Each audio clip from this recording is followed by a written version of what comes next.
History isn't kind to men who play God.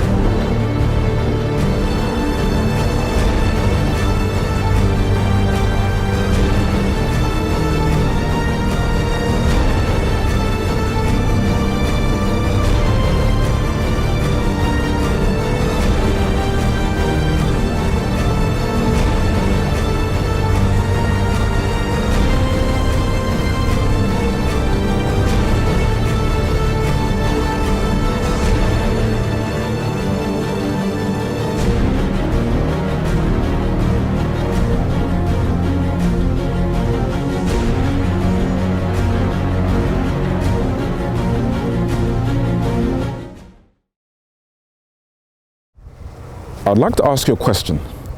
Have you ever heard the phrase, power corrupts? And absolute power tends to corrupt absolutely. Well, that was a phrase which was coined by an English historian by the name of Lord Acton. And in this study, you're going to see why I research history. And I'm going to show you how England has developed everything about my research. I was born here, I was raised here, and I still live here. And this study is going to be put into 3 parts.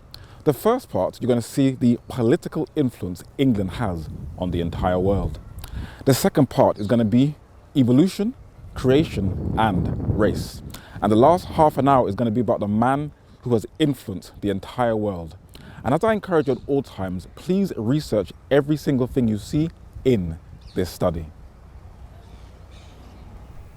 In the northern hemisphere, near the top of the planet in northwest Europe, is a small island surrounded by water, comprised of 3 countries, England, Scotland and Wales, and also Northern Ireland, that is situated in Ireland, called the United Kingdom, also known as Great Britain.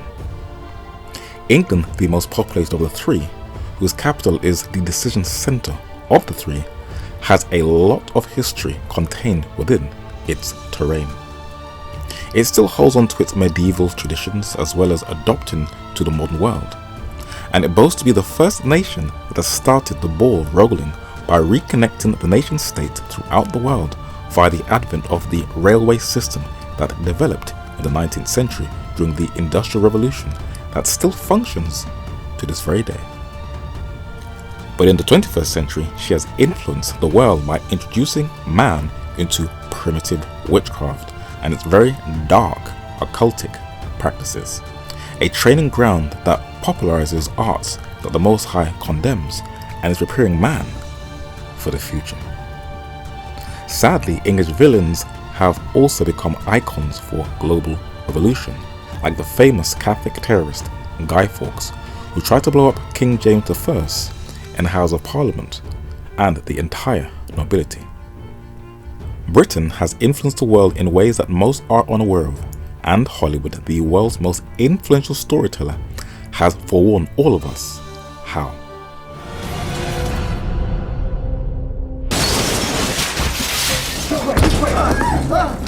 Look at me.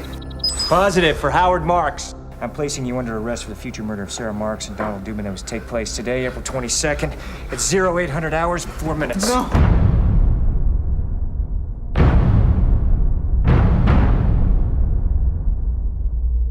Coming to you now from the largest studio ever constructed, it's The Truman Show! Yeah!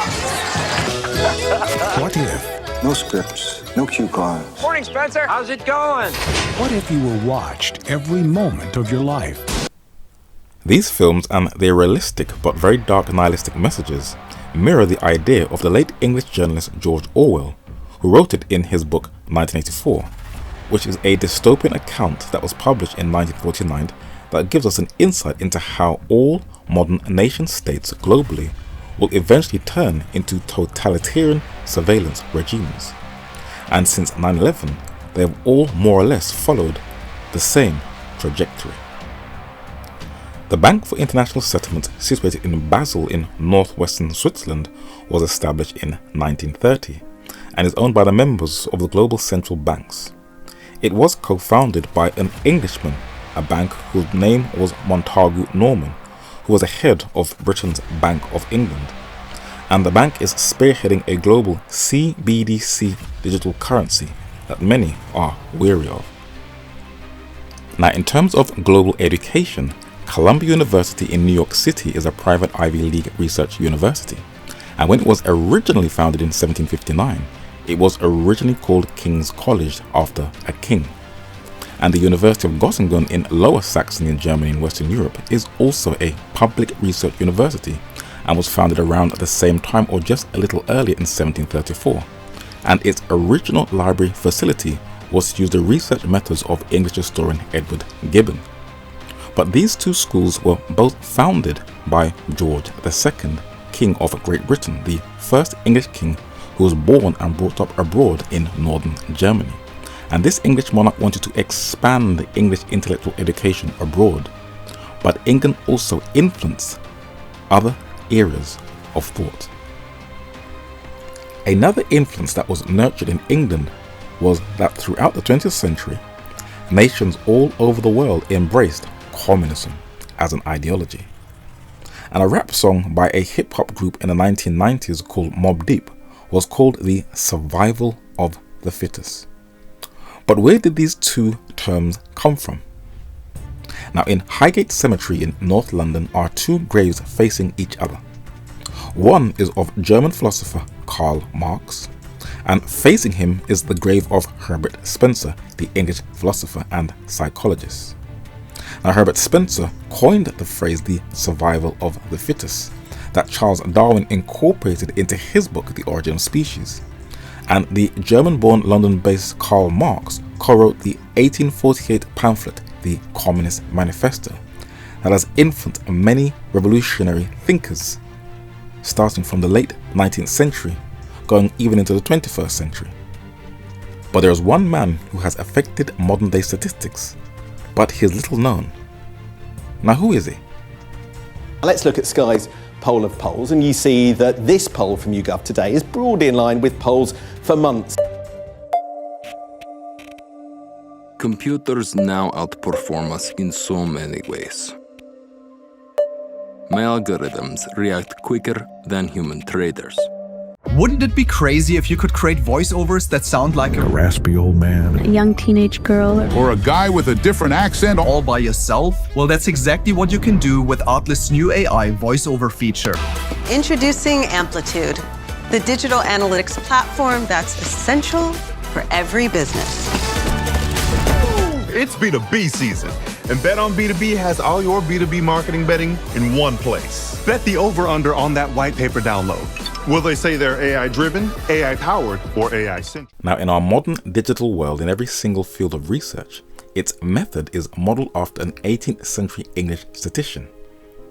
And between London's Barbican Station and Old Street Tube Station on Bunhill Row is a business school that has been recently named after this little-known Englishman, Baines Business School.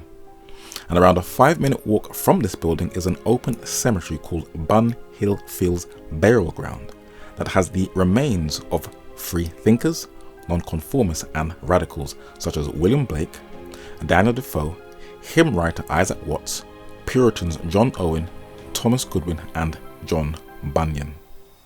Now, all of these men are buried in here, but the least known is Thomas Bayes, and he was an 18th century English statistician, philosopher and Presbyterian Christian minister. And modern polling, digital analytics, marketing, trading and algorithms use his theory of probability to govern their systems and principles. His little known grave, which could do with a little refurbishing, lies in the grounds of this open cemetery. But he is another Englishman who has influenced how different areas of research and studies function around the world. It was this study in 1763 that is the basis of his theory of probability, which many assert helps explain the world that we live in. Psychological research is based on his method. Modern day philosophy is based on his method. Fishing vessel accidents are based on his method. Algorithms are based on his method. Engineering is based on Bayes' method of research. Biology uses Bayes' method of research. Parkinson's and motor neuron disease studies uses Thomas Bayes' method. Financial forecasting uses Bayes' method. DNA sequencing uses Thomas Bayes' method. When men are studying the weather, they use Thomas Bayes' method. When the development of drones are being studied, they also use Thomas Bayes' method. When men are studying AI, they also use the Thomas Bay method. When men are studying rain, they also use the Thomas Bay rule to measure the sound of rain.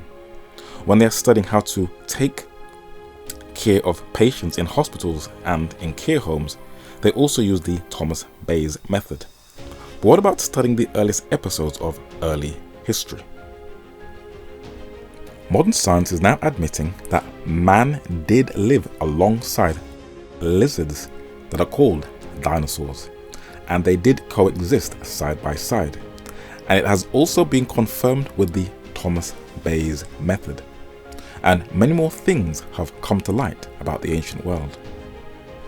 Now, according to the Holy Scriptures, a man migrated from the mountains of Ararat in Asia Minor to repopulate the entire earth, and he was technologically advanced from the very beginning.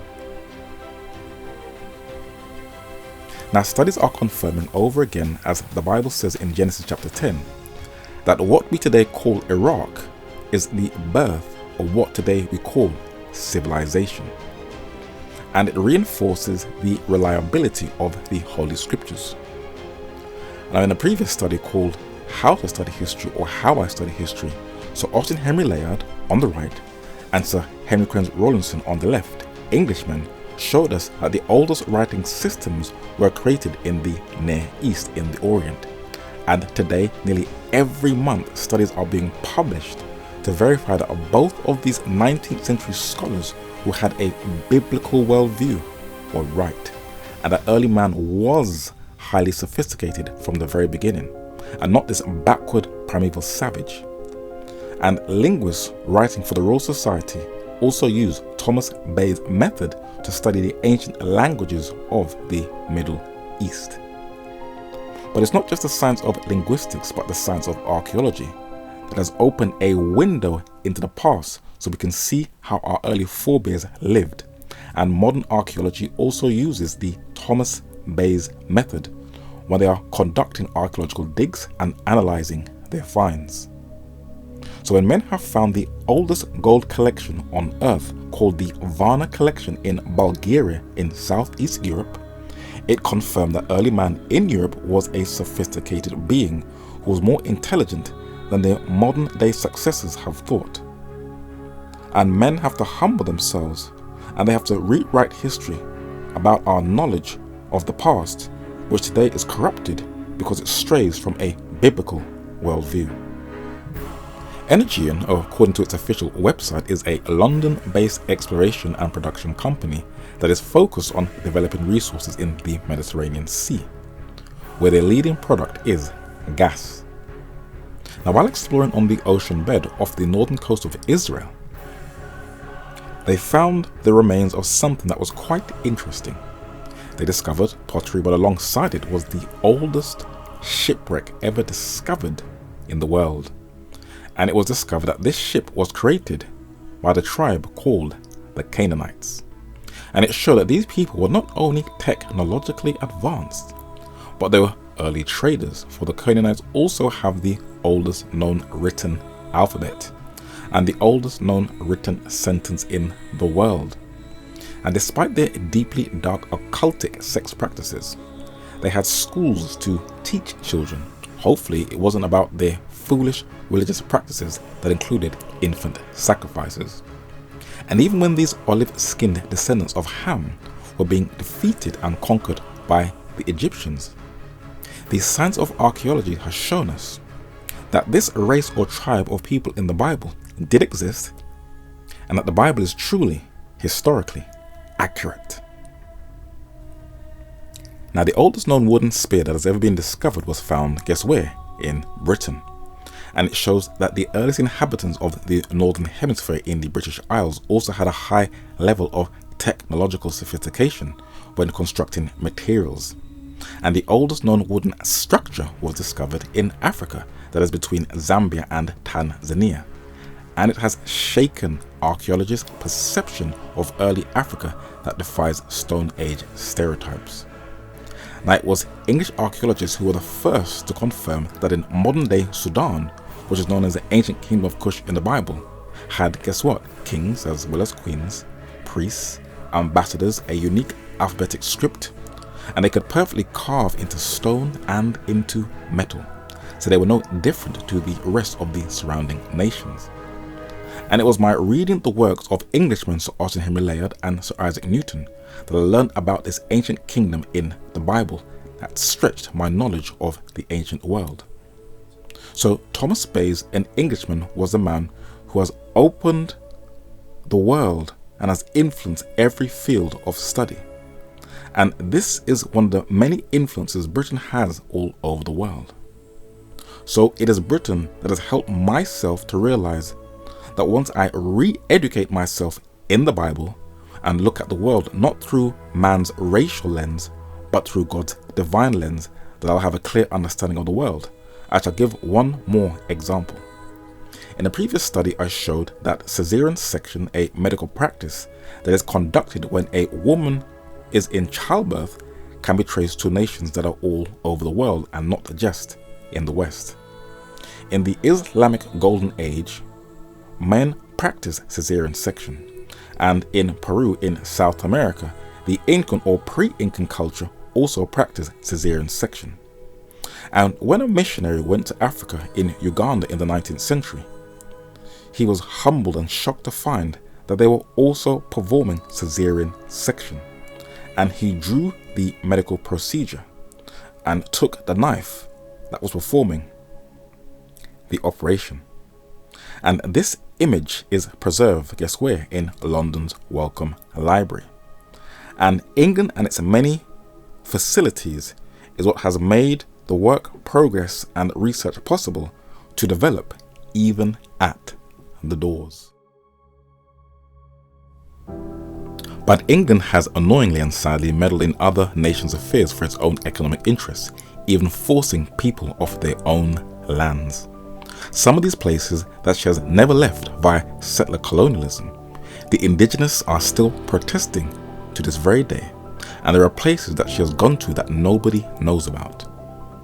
In Central America, the country today called Mexico, bordering the United States, once had architectural monuments that completely baffled the Spanish colonialists for its mathematical precision. But in the early 20th century, from 1910 to 1920, was the Mexican Revolution, where foreign powers were meddling with the internal affairs of that nation, and many lives were sadly lost because the majority peasant population wanted reform. The men who were armed to the teeth were mostly mestizos and Afro-Mexicans, and they were at war with what is the root cause of many of the conflicts around the world today.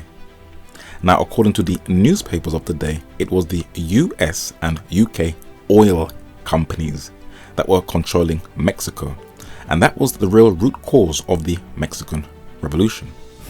So much for the Monroe Doctrine. Now, I would never have known it was the oil companies if I didn't read the writings of the late Avro Manhattan in his book titled The Vatican and the USA. He was the man who has single-handedly opened my eyes to the subtle workings behind the scenes maneuvers in world affairs. And this Italian-born investigative writer fled from Mussolini's Italy as an exile into the United Kingdom, where he spent the rest of his life. Despite its wickedness, England has been a country that has offered an asylum and an escape for revolutionary ideas. I shall list just a few. Wolfgang Amadeus Mozart was an 18th century Austrian-born classical composer. But where did this young genius develop his musical skills? Well, in Ebury Street, not far from London's Victoria Station, is a statue of Wolfgang Mozart. He lived in England temporarily for a while, and it was in this house in London he did what? Perform his first symphony in 1764. Frederick Douglass was a runaway slave in the United States, but this abolitionist temporarily fled to England. Why? For fear of being recaptured. And England for a while also became his home in Victorian Britain. Benjamin Franklin was an American deist, scientist, inventor, statesman, diplomat, owner of black slaves and a Freemason, and one of the founding fathers of the United States of America. And in his autobiography, he documents that he is a descendant of the English.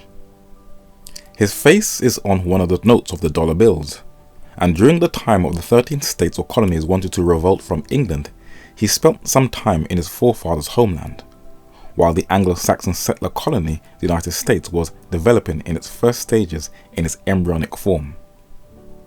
Simon Bolivar was the man that led Colombia, Venezuela, Ecuador, Peru and Bolivia in Iberia or South America to independence from the Spanish Empire. This Venezuelan statesman has a statue in London's Belgrave Square, for it was in London, England that this Latin American revolutionary found an asylum when he was conducting his anti-colonial reform.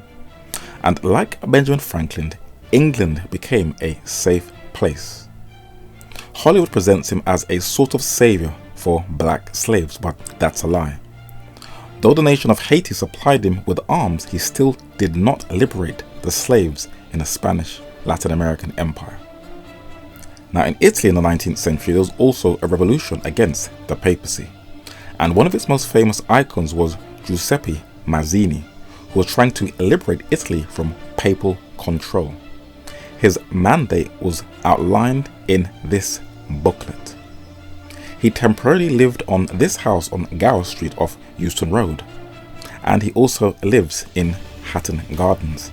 And like Benjamin Franklin and Simon Bolivar, England, despite its many atrocities around the world, became the home to revolutionaries and their ideas. And you could say England birthed many of the revolts that took place around the world. This house, not far from London's British Museum, once lived a man by the name of Vladimir Lenin. And Lenin, who studied Karl Marx in the British Library that was then in the British Museum, led out in the Russian Revolution. And I will boldly say that Britain, who boasts of being the epicenter of liberty, birthed and inspired a lot of the bloody revolutions around the world. Now, Napoleon III was the last monarch of France, the last emperor of the French Empire and the first president of France. He also fled to England from France, and he temporarily lived in this house until his death.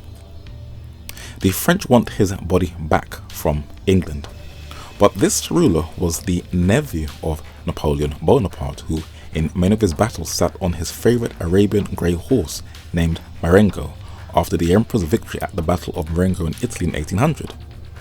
Now, where is that horse today?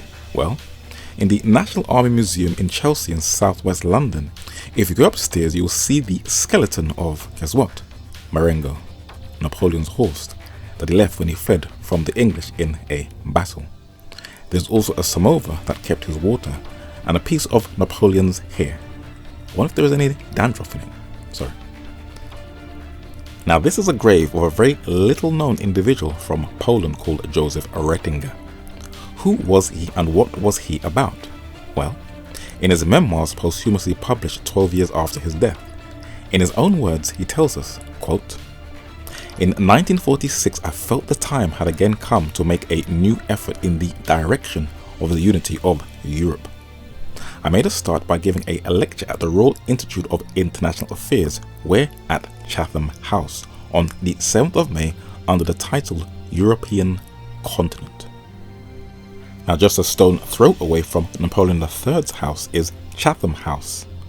Many have called it Britain's Council on Foreign Relations. It is also known as the Royal Institute of International Affairs. And if you read its official mandate, known as the Chatham House Rule, you can share information from their meetings, but the identity of the speakers is not to be known to the public.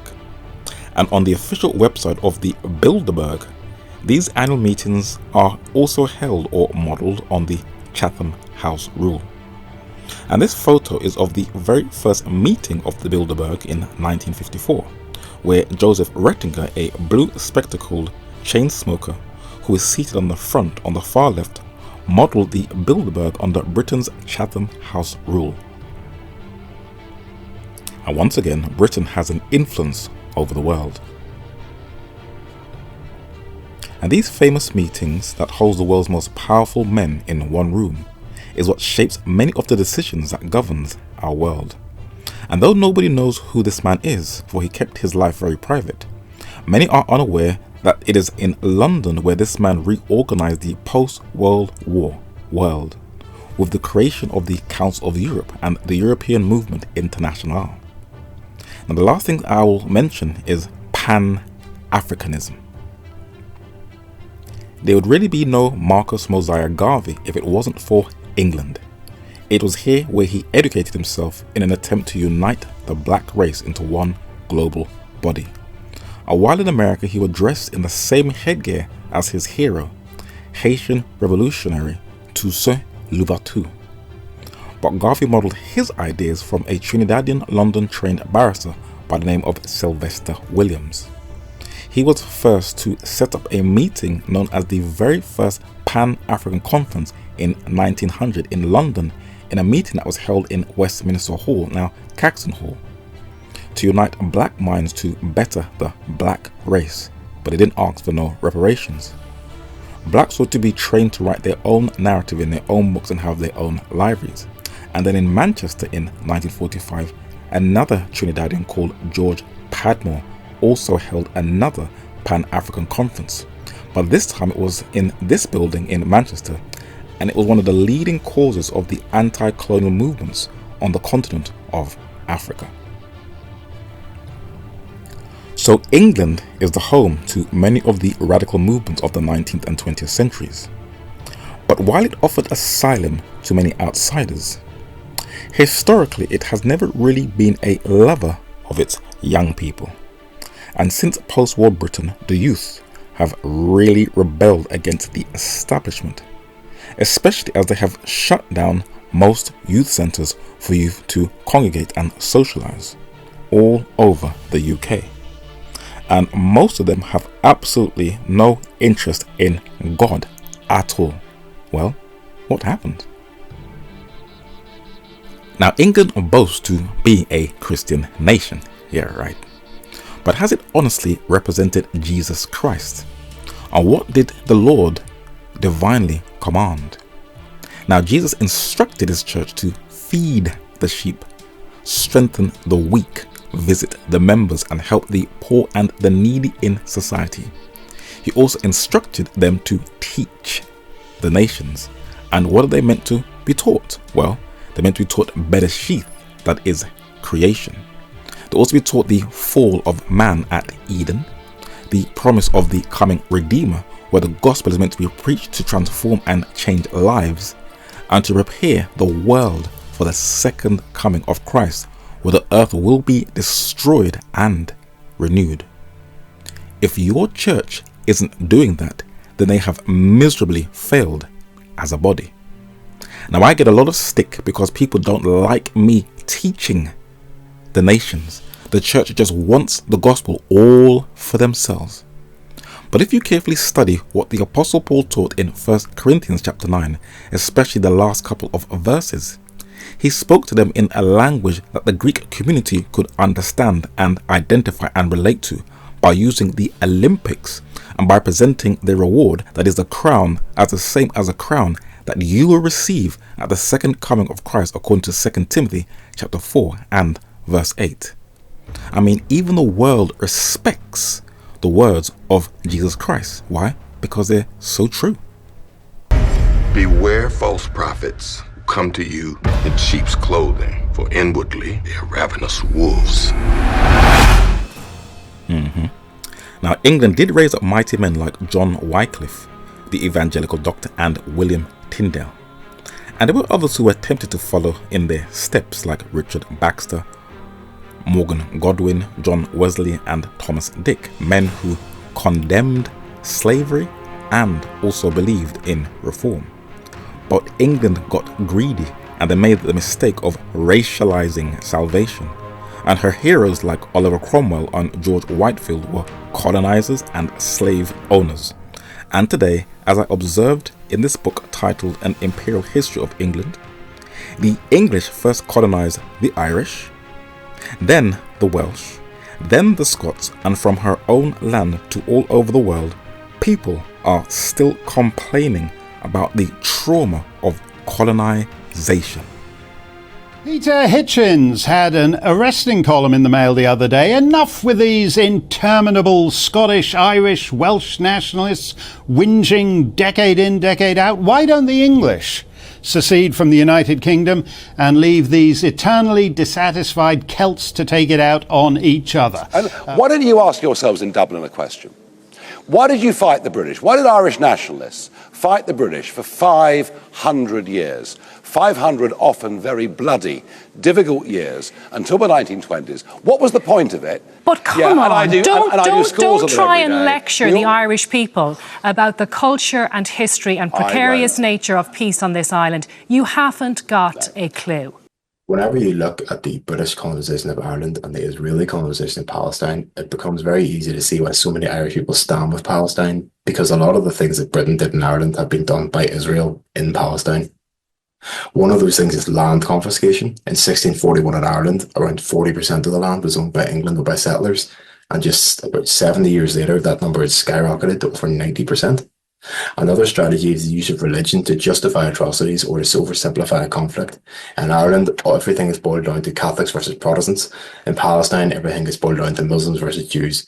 In reality, these conflicts are political, they are colonial, but the use of religion to oversimplify them and remove nuance makes it easier to trick people into falling into one camp or the other. Ronald Storrs, the first British military governor of Jerusalem, called Israel a loyal little Jewish Ulster. The first Thanksgiving story begins with the Pequot massacre by members of the Massachusetts Bay colony, which really marks in my opinion, the mythology of the United States as a settler colonial country founded on genocide to create, ironically, peace. The Ocheti Shakoi, the Great Sioux Nation, has undergone several apocalypses. Going back to the fur trade and the annihilation of fur-bearing animals in our region, going back to the annihilation of the buffalo to take the land and to starve us into surrender. Going back to the mid-20th century damming of the Missouri River, and now the North American oil boom. These are different rounds of dispossession, going back and ending actually at Standing Rock in 1974 with the creation of the International Indian Treaty Council, which really coalesced these generations of indigenous resistance and took the treaties, the 1868 Fort Laramie Treaty, to the world and to the United Nations. And to do that, they looked to Palestinians, they looked to the South African anti-apartheid movement, who provided the mechanisms for recognition of indigenous rights at the United Nations. British colonization, the way that they distributed land in Darfur was predicated on tribalization. They decided that there are Arab settlers, nomads, and non-Arab African natives. They created this model. There are anthropologists who are in awe of how they managed to create a completely new anthropological landscape. And so now we're seeing the fallout of that. So there is a historic... Not the only place Britain did that in. Yeah, divide and conquer. Yeah. The GAP report shows that Indigenous men will die 10.6 years less than their non-Indigenous counterparts. I, as an Indigenous woman, have the odds already stacked against me. I'm 9.5 years less life expectancy than my non-Indigenous counterparts. This Close the Gap initiative, which was meant to close the disparity in terms of Indigenous health, welfare and education, has only broadened. Aboriginal people are still struggling to have a voice. We are the sovereign owners of this country. I am a Wongatha Yamaji Nunga Gidja. We have never ceded sovereignty. I am tired of begging and asking for our humanity. When I was a young child, born and raised in the Anglo-Saxon dominated British culture, I also used to mock and ridicule the Irish at school with the imperial Englishman, Irishman and Scotsman jokes, totally unconscious of what I was doing. I was also tricked into thinking that all Palestinians were just violent Muslim terrorists, and was also cleverly brainwashed into thinking that the indigenous Australian Aborigines were uncivilized and backwards, when they are a people who sadly still suffer under the former colonizers' descendants and are still ridiculed to this very day by politicians, authors and self-styled philosophers. So I did want to look into the Aborigine culture. No written language, no wheel, no two-story buildings, no pants. The nation back in the day, before Captain Cook and Arthur Phillip, it was over 500-600 tribes. It was never a nation. And I'd argue also they were not as civilised as the European culture. But civilization is an idea, and hence Australia as a modern country. The so-called anti-colonialism movement is against civilization. It cherishes the lifestyle of the noble savage. Not only are the Australian Aborigines still from colonial times described as uncivilized and savages to this very day, but to desensitizers, Hollywood, the arm of the Pentagon, depicts the Palestinians also as uncivilized, bloodthirsty zombies and not as humans, so that we become desensitized to their suffering.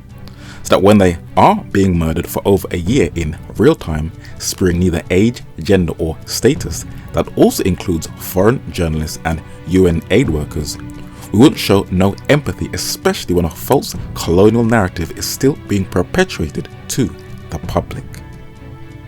Hitler didn't want to exterminate the Jews at the time, he wanted to expel the Jews. And Haj Amin al-Husseini went to Hitler and said, if you expel them, they'll all come here. So what should I do with them? He asked. He said, burn them. It was the American investigative journalist Robert Dreyfuss in his book I purchased titled Devil's Game, How the United States Helped Unleash Fundamentalist Islam, that I first came across the Palestinian Arab nationalist Mohammed Amin al-Husseini. This Muslim cleric in Palestine had the title of the Grand Mufti of Jerusalem from 1921 to 1937, a position that was created by the British military government. This is the man who Benjamin Netanyahu says is one of the root causes of the problems in Palestine. For all over social media, many who share his narrative show him in videos with the Nazi leaders of Germany during the Second World War, that is the Fourth Reichsführer SS and head of the German police Heinrich Himmler, and the Austrian-born German politician, the Führer and Chancellor of Germany, Adolf Hitler. But the images that are not shown are of the British soldier and peer, Henry George Charles Lascelles, the 6th Earl of Hayward, and his wife, Princess Royal Victoria Alexandra Alice Mary, who are standing right next to Mohammed Amin al-Husseini, the Grand Mufti of Jerusalem, in this photo. Now, Princess Mary was the only daughter of the British monarch King George V, who stands next to her on her right on her wedding day. And you do have to ask the question, what are members of the British nobility doing in the former territory of the Ottoman Empire? Well, under the government of the British Prime Minister Ramsay MacDonald seated in the centre, the man seated next to him on the right, Herbert Samuel, was not only a Jew, but the British High Commissioner for Palestine. And he was the one who excused and pardoned many of the unethical actions of the Grand Mufti of Jerusalem. Now, this has been preserved in a declassified document by the Central Intelligence Agency, the CIA, that openly shows that the Muslim cleric was supported by the British government. And in 2023, the Times of Israel got hold of a recently declassified document that also showed that Herbert Samuel was instrumental in protecting him. This is ignored by Benjamin Netanyahu and his followers. Israel's trying to become a player in the world of natural gas. And now, in the middle of its military onslaught on the Gaza Strip, Israel has issued more licenses to drill. Trouble is, the Palestinians say some of those licenses are for areas in Gaza's territorial waters. People have known there's gas off the coast of Gaza for 30-odd years. The former Palestinian leader Yasser Arafat described the discovery as a gift from God, but because of the Israeli occupation, they haven't been able to exploit it. But despite the overwhelming evidence of the atrocities that is being committed by the Israelis on innocent Palestinians by first-hand eyewitness accounts, the colonial narrative still persists, and the British government is not only raiding and arresting journalists and activists in the UK who critique the Anglo-American Israeli-backed war crimes, but even high-profile lecturers in British universities are being unfairly targeted by losing their jobs, as well as musicians who do not support the over a century colonial narrative. And Britain, who loves to praise itself as being the bastion of free speech for the rest of the world, is fulfilling the Orwellian nightmare that the government will crush any form of dissent regardless of your gender or your ethnic background. But what is even worse is that the Native American tribes like the Lenape are still protesting that they want their land back from the English imperialist descendants from the 1600s, who renamed the land of Lenape New York. And as you have seen from a Native American activist, they have not really stopped since they stepped onto their shores by committing genocide, confiscating their lands, putting them onto reserves, sterilizing the women, forced the children into abusive boarding schools to anglicize them, broke treaties where today many of them are the poorest people in the whole of the United States of America. But what is even worse is to justify these atrocities, Anglo-Saxon Protestant English theologians have the audacity to say that the only reason the Native Americans are suffering is, as the late Derek Prince said, is that they are still practicing their native witchcraft. Take another group in the United States, the American Indians. Basically, the United States is a country of liberty. Unfortunately, liberty has been carried much too far these days. It's a country where almost anybody can prosper because of the nature of the economy and the laws and so on. You don't have to have a doctorate in philosophy to prosper. In fact, you probably do better without it. But there's one group that basically have never prospered, the American Indians. They've never prospered financially, they've never prospered socially, and spiritually they are still in awful darkness. They are basically all practices of witchcraft. Both Donald Trump and George Washington, the two richest presidents in US history, promoted America to be a quasi-religious ethno-state, and the Euro-Americans have never ever reflected a true living example of Jesus Christ to the Native American Indians, so you can't blame them for wanting to hold on to their traditions, for they have never been shown a better way by the so-called professed Christians. Everywhere the English went, they made sure that they deeply ingrained the Anglo-Saxon ideology in the minds of those that they either enslaved or colonized, so that there's little resistance to the system, so that no one questions how it is run. Baron Eric Ashby, the British botanist and educator, wrote the book Universities, British, Indian and African, that taught that all the leaders of those countries should be trained to think like the British. In the former British colony in India, the British politician Thomas Babington Macaulay created the educational system in India that was modelled after the British, that still affects the colonial thinking in the Indian psychology. And in the British Caribbean and the West Indies, the 19th century Baptist English missionary Edward Bean Underhill, in his The Tragedy of Ormond Bay, taught that conversion was not about being obedient to Jesus Christ, but by speaking the Anglo-Saxon tongue and honouring the Queen of England. And that is why my mother said all that she was taught in school in Barbados was about Winston Churchill and the Battle of Hastings. And my father from Grenada said to this day, when he draws a picture of a person, only a European image comes to his head. That is colonial education. And if you are born and raised in the UK, you are also trained in the culture of the British Empire in the educational system. And even Englishmen are also confessing that as they grow older, that the education in school was a byproduct of what? Colonialist thinking. So everyone is affected. But why have we been trained to overlook the British Western atrocities?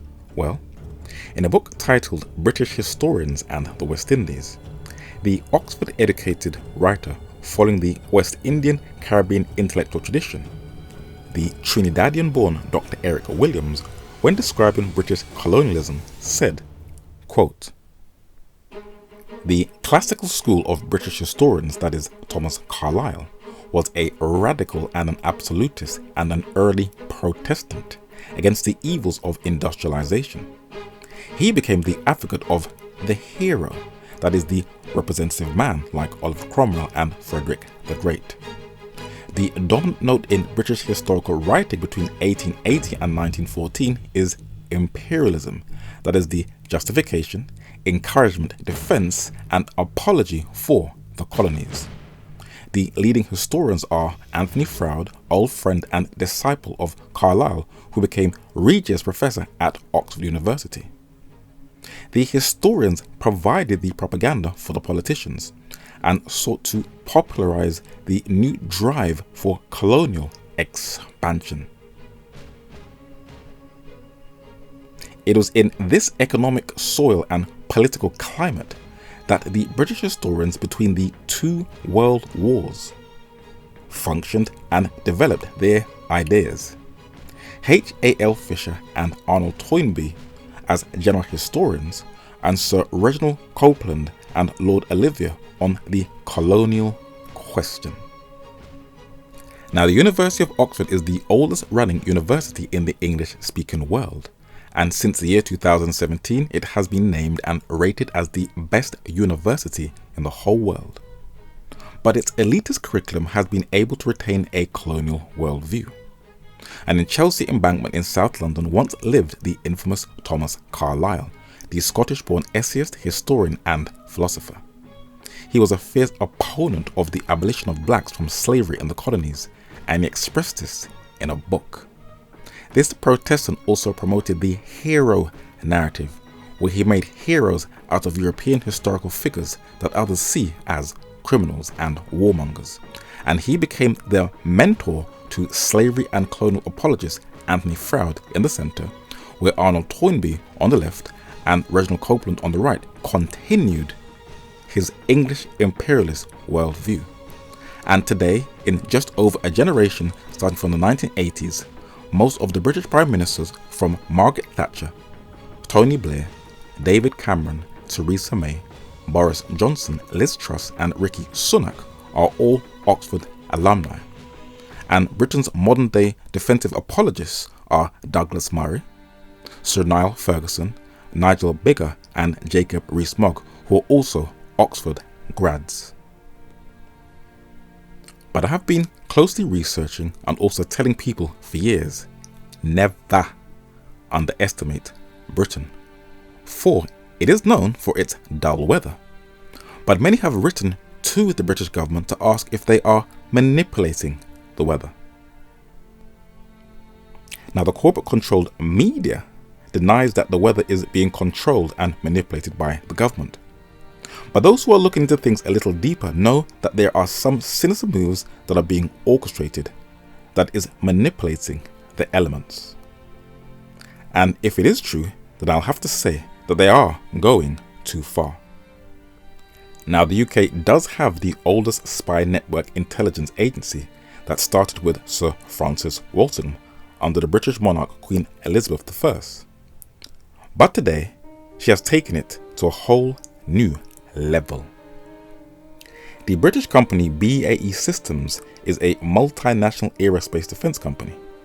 Now, it was formed when British Aerospace merged with Marconi Electric Systems, a company that was founded in 1897 by the Italian-born engineer Guglielmo Marconi, who developed wireless technology in England, and alongside Serbian inventor Nikola Tesla, who also lectured in England, they revolutionized the modern digital world. And with the revelations of former US intelligence tech operator Edward Snowden in the year 2013 to the British newspaper The London Guardian, this small island in the Northern Hemisphere has access to the entire world's communications. And most are unaware in the UK and around the world that everything you log onto your phone, tablet or computer is all being surveillanced in the United Kingdom. This is why I tell people, do not ever underestimate it. But I've also been carefully watching, or I have to say researching, a number of films that Britain has been churning out over the years. And I love watching the building up to the closing stages of Earth's history. And I can see that there is a preparation for a permanent surveillance state that will eventually go viral around the world. And whether you believe in predictive programming or not, the United States also seems to be of recent in 2024 also producing a lot of films about viruses and survival and anarchy and government shutdown. A coincidence? Or do you think that I am just looking into things a bit too deeply? Well, remember, there was a film called Contagion that came out in the year 2011 that showed a virus that spread all over the world.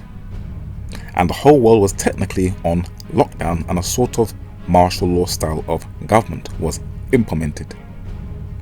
And just under a decade later, this is what happened to the whole world in 2020.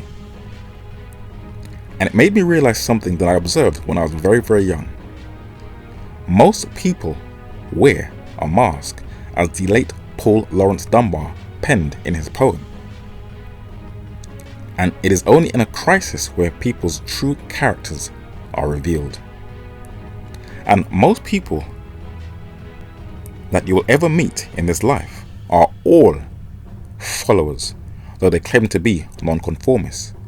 But I carefully observed how the British government responded. Now, during the First World War, the British government passed a law titled the Defence of the Realm Act in 1914. And in the year 2020, the British government also passed a law in response to the virus that was strikingly identical, called the Coronavirus Act 2020. Now, let us parallel the two of them. During the First World War, under the Defence of the Realm Act, no person was allowed to say anything that would make people aware of what was really going on. And during the lockdown, they also had the Information Warfare Unit in the UK that monitored COVID lockdown critics. Interesting. Now, under the Defence of the Realm Act, the police and the military had the authority or the right to stop anybody they suspected in a vehicle. And during the lockdown, the police under Section 60 also had the right to stop and search those who they thought was suspect. Under the Defence of the Realm Act, the government could imprison anybody who they thought was breaking the law under a military tribunal. And under the Coronavirus Act, you could also be fined or imprisoned. Under the Defence of the Realm Act, the UK introduced martial law. And during the lockdown, they were also looking to introduce martial law, where a study has also been produced that the British military and the British police are beginning to look strikingly similar, with militarized policing, where they are being trained by Palantir, NEC and Premium, according to that study. And even when you go into shops like Lidl or JD Sports, the security men are no longer in black suits, but excluding the guns, they are dressed in paramilitary combat attire, looking like they are in some kind of SWAT team. So England has helped me to understand how the world works and how to look at history.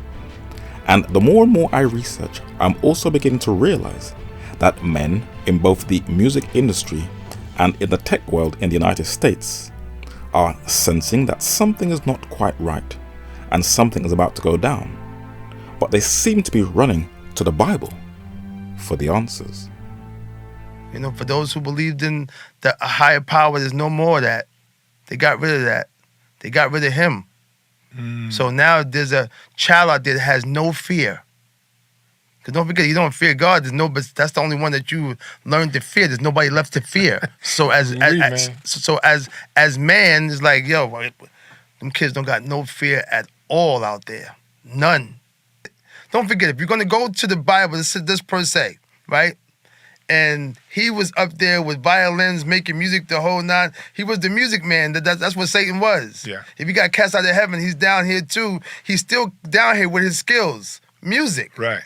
This is why this is what he's doing in this type of thing. How can I be able to influence? Because up there, I was the same thing. I was able to influence, make everything pretty, make everything nice. I just wasn't going against, I wasn't seeing what he was going with, so he cast me out. But again, my gift that he came down here with is still music. Welcome to Uncommon Knowledge. The end times, Armageddon, the Antichrist. If you suppose the only people who take those concepts seriously are snake handlers in the hollers of Kentucky, think again. A few passages from Scripture. Daniel chapter 7. In the first year of Belshazzar, king of Babylon, Daniel had a dream. There before me was a beast, fearful, terrifying, very strong. It had great iron teeth, and it ate its victims and trampled their remains underfoot. 2 Thessalonians chapter 2, we're back to St. Paul. He's writing about the end times. It cannot happen until there has appeared the wicked one, the lost one, the enemy who raises himself above every object of worship and flaunts the claim that he is God. Revelation chapter 13. Then I saw a beast emerge from the sea, and they prostrated themselves in front of the beast, saying, "Who can compare with the beast? Who can fight against it?" And all the people of the world will worship it. But Daniel dates from the Iron Age. Thessalonians and Revelation are 2,000 years old. Contemporary society, we sit here in Stanford University, contemporary society all but ignores these texts. So why are men in the entertainment industry and the academic and tech world studying the kingdoms or beasts in the books of Daniel and Revelation? Well, that's something to think about. So I've been able to just look at the structure and the mechanisms of the Mark of the Beast system just by studying how England operated during the lockdown. And it's very sad that it's mostly the world who have taken more of an interest in current events and last day events than even the church. But in this next section, I'm going to show you how England has influenced the entire world to turn against God. One of the most intriguing and fascinating areas of research into the Earth's origins and its development and changes over time is the area of studying the structure of this Earth in the science of geology.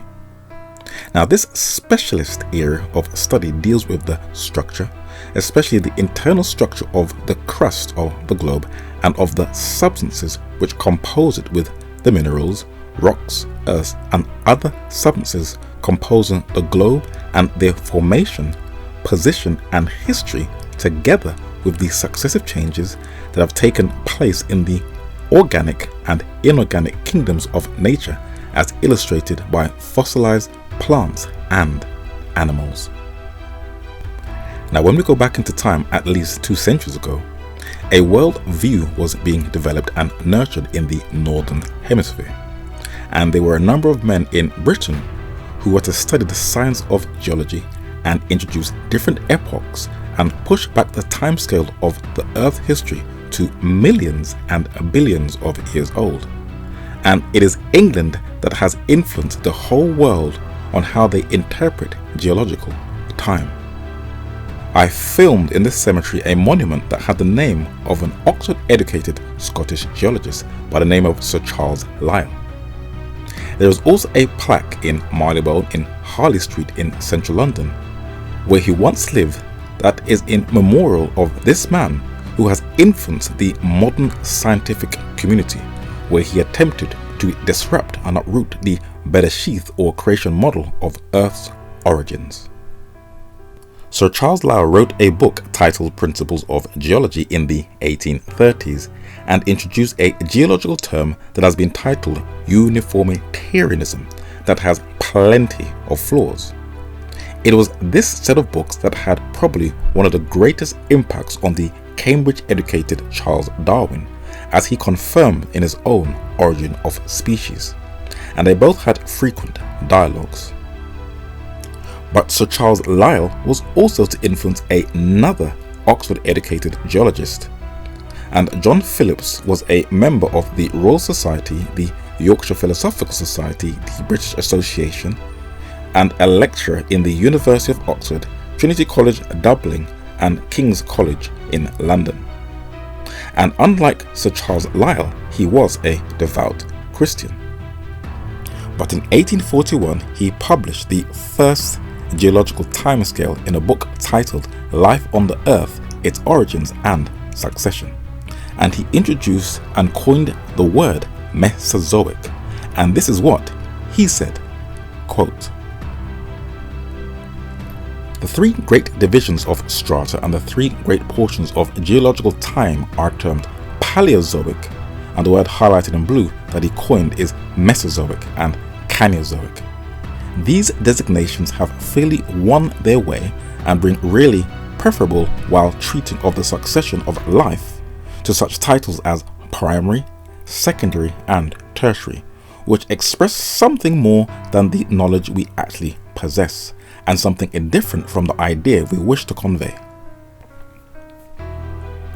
Now, under the Caneozoic, I wish the reader to comprehend with me not only the Eocene, Miocene, and Pliocene of Sir Charles Lyell, but the whole series of Supercretaceous deposits.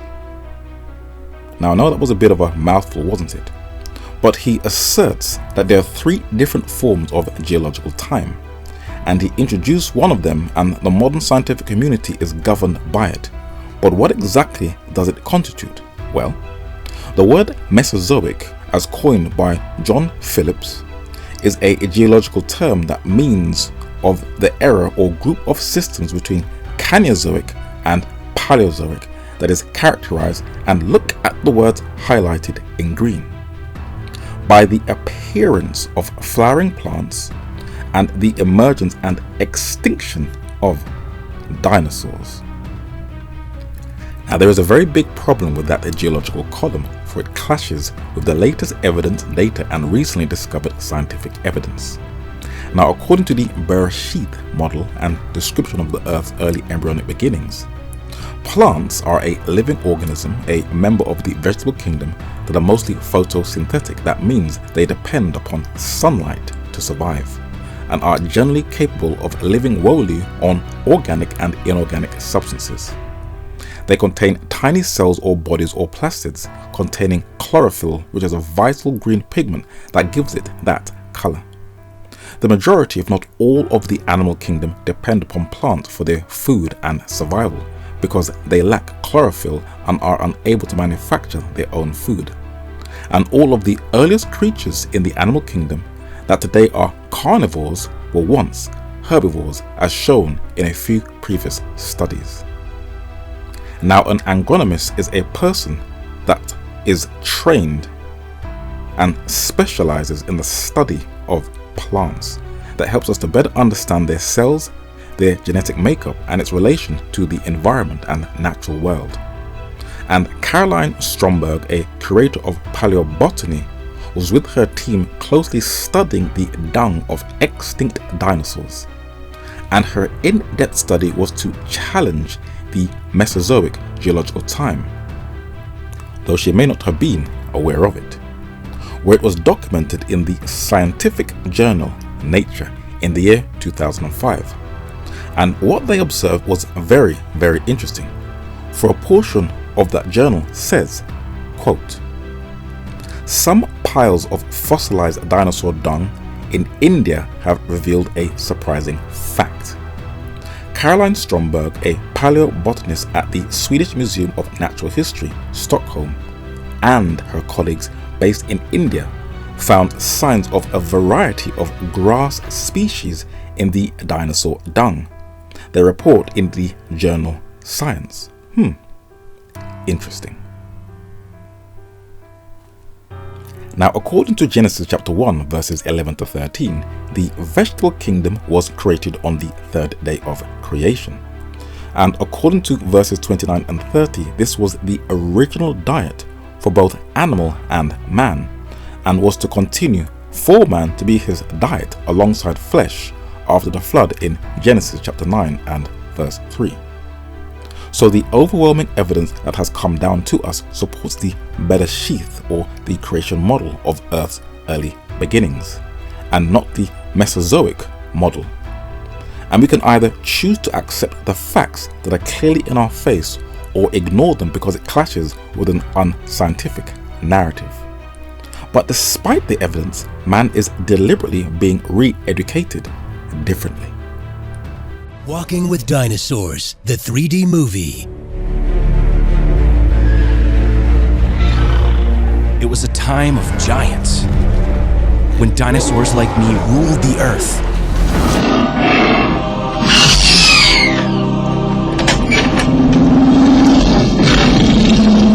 Jurassic Park.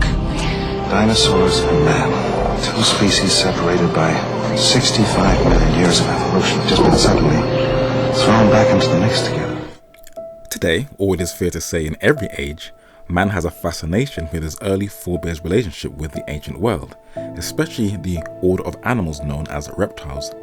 Some of it may be rooted in the oral tradition of ancient folklore. But in recent times, there has been some very high quality programs and films on dinosaurs, and both Netflix and Hollywood have used the digital effects wizardry of industrial light and magic to mesmerize its audiences. Recently, I had a debate with a Jewish atheist who said that man and dinosaur could not have lived side by side, for he would have been eaten alive by the dinosaurs, and Genesis has no record of dinosaurs, she said. I then asked her, what exactly is a dinosaur? In London's Natural History Museum is a bust of its first director that is situated upstairs. He was an English biologist by the name of Sir Richard Owen, who was close and rubbed shoulders with many in high elite circles. He is credited with coining the phrase a dinosaur at a lecture in 1841. But what exactly is a dinosaur? A dinosaur is any of the extinct, that is now deceased, saurian reptiles of the Mesozoic era. And look at the word I highlighted in green and underlined. Some, that is a few, which were of gigantic size. It is from a Greek word dinos, terrible, and saurus, lizard. Now in the Natural History Museum you have dinosaurs of all different sizes. You have the Stegosaurus and the Triceratops. This is a model of the Scolosaurus, but the fossil of this lizard is absolutely enormous.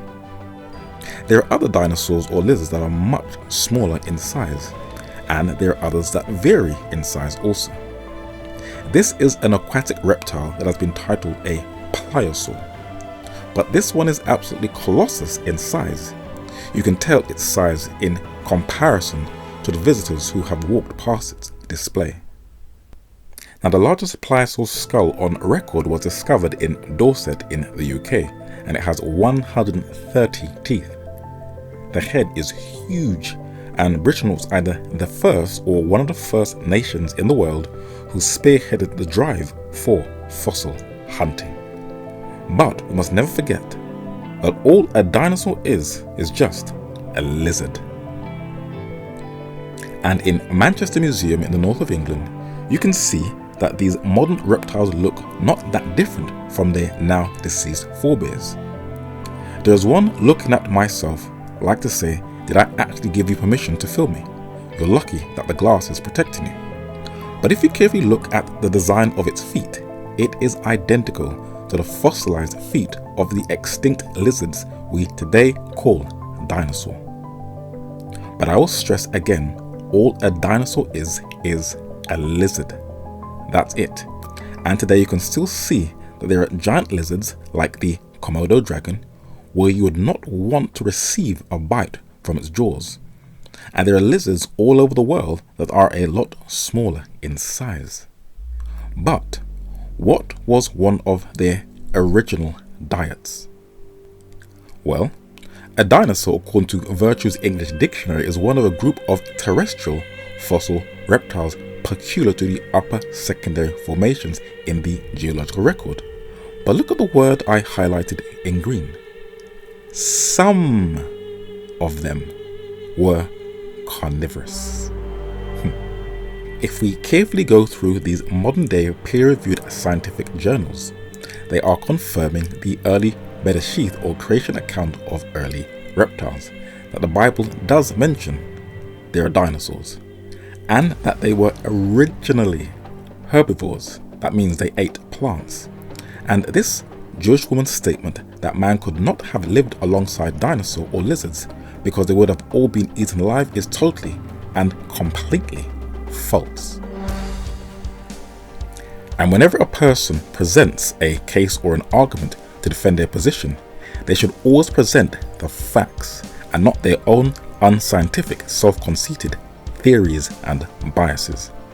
This is where man goes totally wrong. And we're very sad that one day people are going to have to admit and confess that they have been duped and deceived into these belief systems. But who is the man that is responsible for making people believe that ideology about dinosaurs that today dominates people's worldview? Well, we have to stay once again and remain in England, for this is where that worldview was developed and took shape. In West Norwood Cemetery in South London is buried a man who is very little known today, but dominates the Jurassic Park narrative. He was an English geologist by the name of Gideon Algernon Mantell, and his discovery of dinosaur fossils in 1822 has shaped modern thinking. He is largely forgotten today, but the discussion I had with that Jewish atheist, she was clearly influenced by his worldview. The bones he discovered in Sussex he named the iguanodon, officially because he thought that the teeth resembled the iguana lizards that live and roam in the islands of the Caribbean. He did admit though that the fossil reptiles he discovered were herbivores and that they were vegetarian. And this iguanodon reptile unearthed in the Isle of Wight in London's Natural History Museum in England has been named after him, the Mantellosaurus arthurfildensis. Why did they make the words so long? But what were his conclusions after he assessed the geological record after discovering this extraordinary find? Well, this man from a Methodist upbringing came to this conclusion, and this is what he said, quote, "The secondary rocks contain the fossilized remains of animals and vegetables, are generally stratified and have evidently been deposited by water. To this class all the formations of the southeast of England belong. Though man be, as it were, but the creature of yesterday, the earth has teemed with countless forms of animals and vegetable existence." And listen to what he says from studying the geological record. "Myriads of ages before the creation of the human race." So he laid down the foundations for modern day evolution. He continues and he said, quote, "The earth was peopled by oviparous quadrupeds of a most appalling magnitude. And here's the foundation for all dinosaur literature, books, journals, documentaries, and films. Reptiles were what? The lords of creation before the existence of the human race." And the study I highlighted in yellow has been titled "The Geological Age of the Reptiles." But is that accurate or are there flaws? Since he wrote that piece in 1831, we have a lot more light on the geological record. Now, China is a huge country in East Asia that has a very rich and interesting history with a number of dynasties, and it preserved its earliest writing system on bones and animal shells. It also has some beautiful scenes of nature, and one of the most remarkable pieces of architecture with the creation of the Great Wall of China.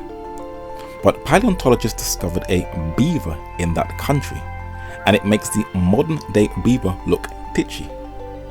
But what was interesting about this find is that this mammal, according to NBC News, coexisted with dinosaurs. That silences the age of the reptiles theory. Now, Australia is the 6th largest country in the world, but it has some very unique creatures that when one of them was discovered by European explorers, it was an oddity. Now, the duck-billed platypus is a mammal, but it lays eggs like fish, reptiles and birds. Here is one that is stuff that I filmed in Manchester Museum. Now, when they found the earliest platypus, they discovered that they were not only a lot more bigger in size than its modern day successors, but that it also lived in dinosaur times. No age of the reptiles only theory. So the earliest mammals thrived alongside dinosaurs. Interesting. What about birds like, say, chickens and ducks, or their earliest relatives? Well, according to NBC again, they also coexisted and roamed the earth with dinosaurs.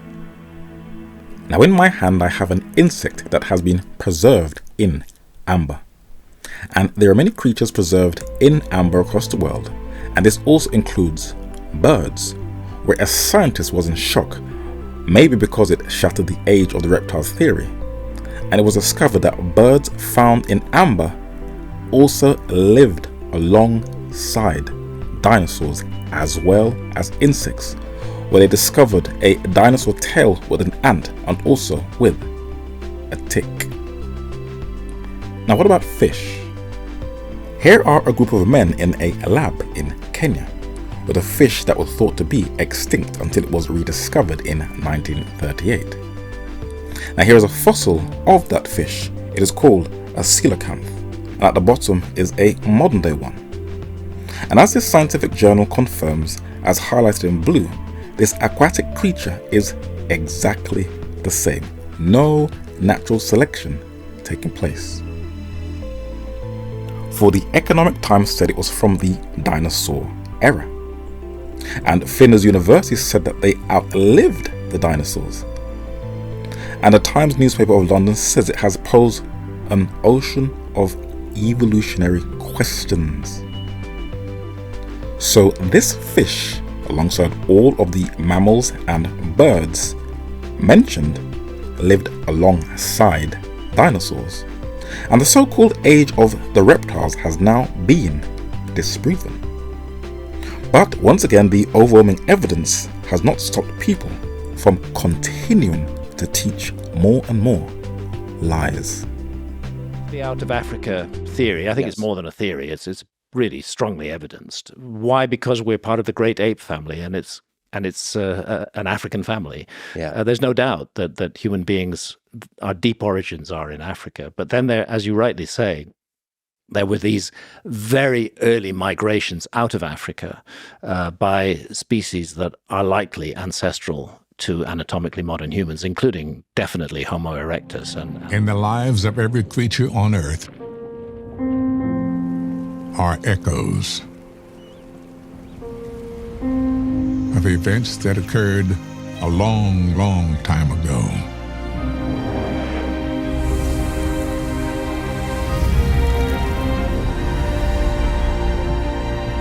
Events of unimaginable scale and violent beauty.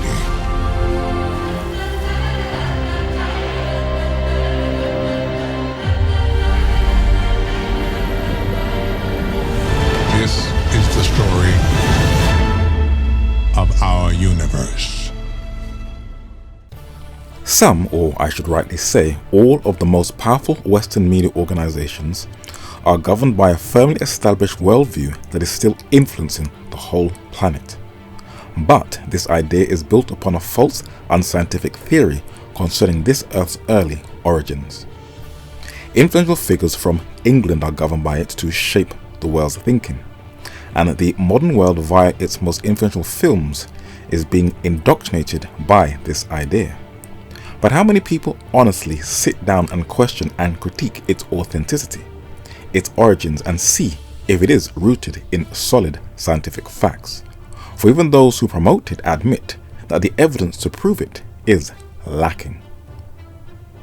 The late Carl Sagan was a North American astronomer and planetary scientist who taught that the cosmos is within us and we are made of star stuff, which is pantheism that is repackaged in an academic scientific cloak. In a book published in 1992 that he co-wrote with his wife, titled Shadows of Forgotten Ancestors, his worldview was expressed but can be traced to men in England. For it is England once again that has influenced modern thought.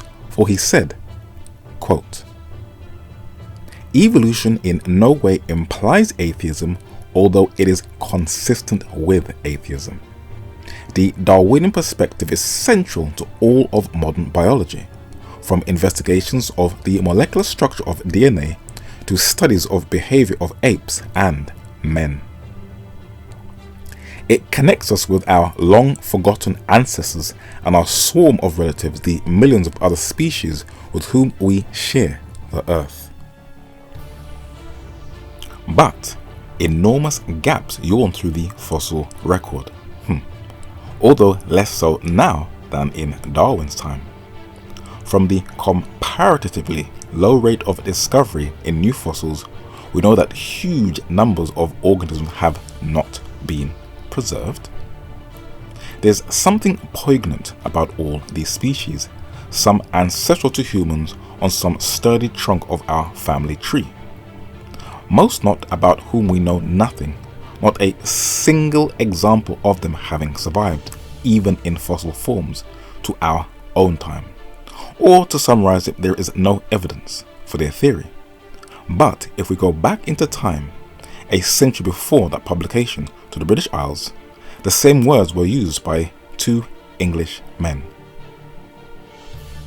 In London's Natural History Museum are the statues of two men, English naturalist Charles Darwin, that people are in awe of when they view it, and Thomas Henry Huxley, the English biologist and anthropologist, who was Darwin's close confidant.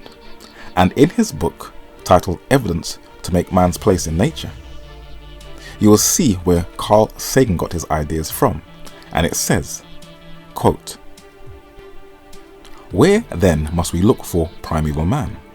Was the oldest Homo sapiens Pliocene or Miocene, or yet more ancient?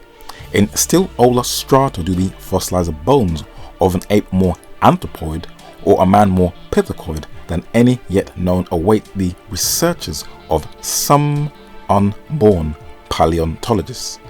Time will show. We are still waiting." In Darwin's The Descent of Man, he said the exact same thing. He makes a statement, but he has no evidence. Quote, "Man is descended from some lower form, notwithstanding, or however, that connecting links have not hitherto been discovered." No evidence. "The regions which are the most likely to afford remains something man with some extinct ape-like creature have not as yet been searched by geologists." Now, in his most famous work, The Origin of Species, he starts to question his own theories. Quote, "Why have not apes acquired the intellectual powers of man? Well, it's because they're an ape. Why then is not every," and look at the words highlighted in yellow, "geological formation and every stratum full of such intermediate links? Geology assuredly does not reveal any such finely graduated organic chain. And this, perhaps, is the most obvious and serious objection which can be urged against the what? The theory. Yep. The explanation lies, as I believe he falsely claims, in the extreme imperfection of what? The geological record. I have filmed fossil remains of animals and plants in museums throughout England, and I am very, very disappointed with the Darwinian evolutionary worldview. For after 2 centuries of Darwin publications, and with all the advanced, highly sophisticated technology in the modern world that can penetrate into the earth with the X-ray gamma radiation, there is still nothing that supports the survival of the fittest natural selection worldview. And our scientists are beginning to analyze and question their own theories, because they are realizing that there are a few people who can see the flaws in this theory. Now, at the beginning of the section of this study, we showed that the science of geology that took shape in England in the 19th century is what drives modern scientific studies. But the evidence that is now being unearthed gives us a different view. Now, before Gideon Mantell died of an opium overdose, 3 decades before his death, he published a book that was titled The Fossils of the South Downs. And he makes an interesting observation. Quote, "Geology," he says, "appears to establish the fact that there must have been an order of created," interesting, "beings in existence previously to the present. And it shows that this order or these orders must have been principally different from that now on Earth. The immense accumulation of fossil animals can hardly be attributed to anything less than the absolute destruction of whole orders of creation." Kind of like sounds like the flood. He wasn't the only one to observe this. In another book called The Christian Philosopher, the book that has strengthened my knowledge of creation, Thomas Dick says the exact same thing, but he gives God all the glory. He says, quote,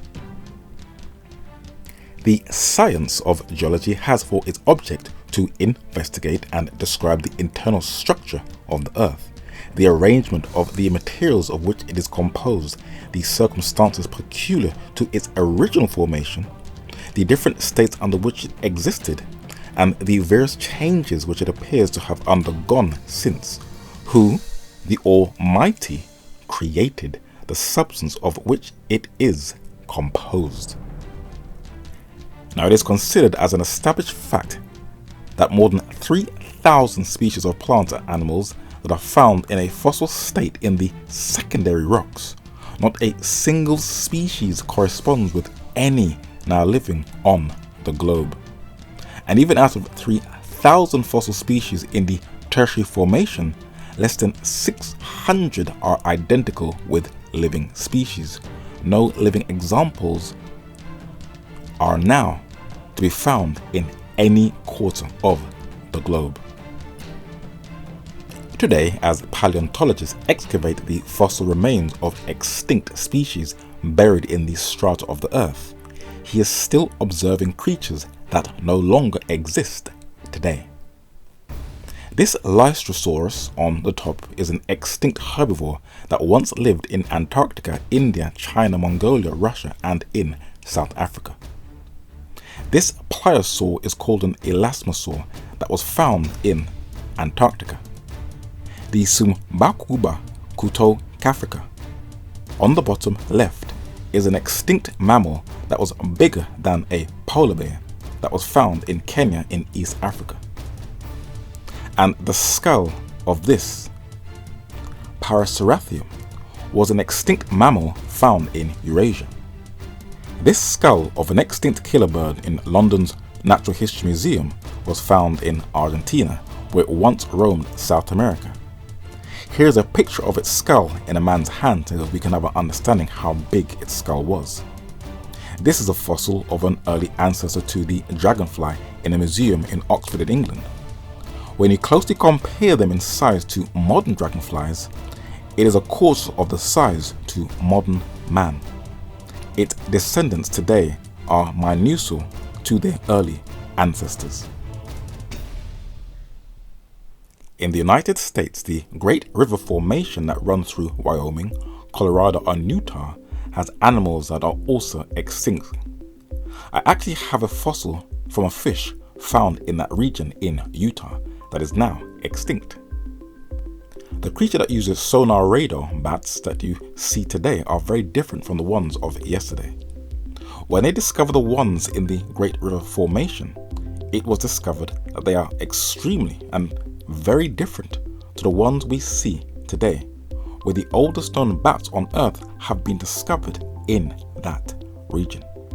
But in the UK, the largest landowners are known as the Forestry Commission, who takes care of Britain's wooded areas. And recent studies have disclosed that Britain has the oldest fossilized forest on the entire Earth. And it also has a creature that has never been found nowhere else on this Earth. Well, if you're a little skittish around scorpions or spiders, imagine coming face to face with this creature. It is a bug that weighs about 110 pounds, is 22 inches wide, and is a little more than 8 feet long. Scientists discovered the bug named Arthropleura in 2018. That's when a chunk of sandstone fell from a cliff in northern England. The rock cracked open, revealing the fossil of a giant millipede. With the remaining creatures in the animal kingdom that are left in the 21st century that dwell upon the earth, I would like to ask you a very serious and personal question, that is to all the sincere, logical thinkers. Do you actually believe that all of these creatures just appeared from nowhere? When you closely observe their unique different shapes, colors and sizes, do you actually think that they are a result of natural selection that I call natural deception? And if so, then where is your evidence? And these are the questions that never seem to get answered, because the scientific evidence always points to Yah, the Almighty God, the Creator. But the real crowning act on this earth, which is the completion of the weekly cycle of creation, and the most interesting being and created creature on this earth is man, which means both male and female. I will repeat that he comes in all different shades of brown, and even though they have always been very deeply tribal, underneath that outward exterior they are all the same, no matter what climatic or economic environment that they live in. We are definitely fearfully and wonderfully made, as the psalmist poetically penned. And it was Thomas Stick that gave me the drive to dig deeper, especially when studying one of the greatest mysteries of the human body, the human eye. And it is one of the greatest puzzles to the scientific community. But one man was humble enough to research its mechanical structure.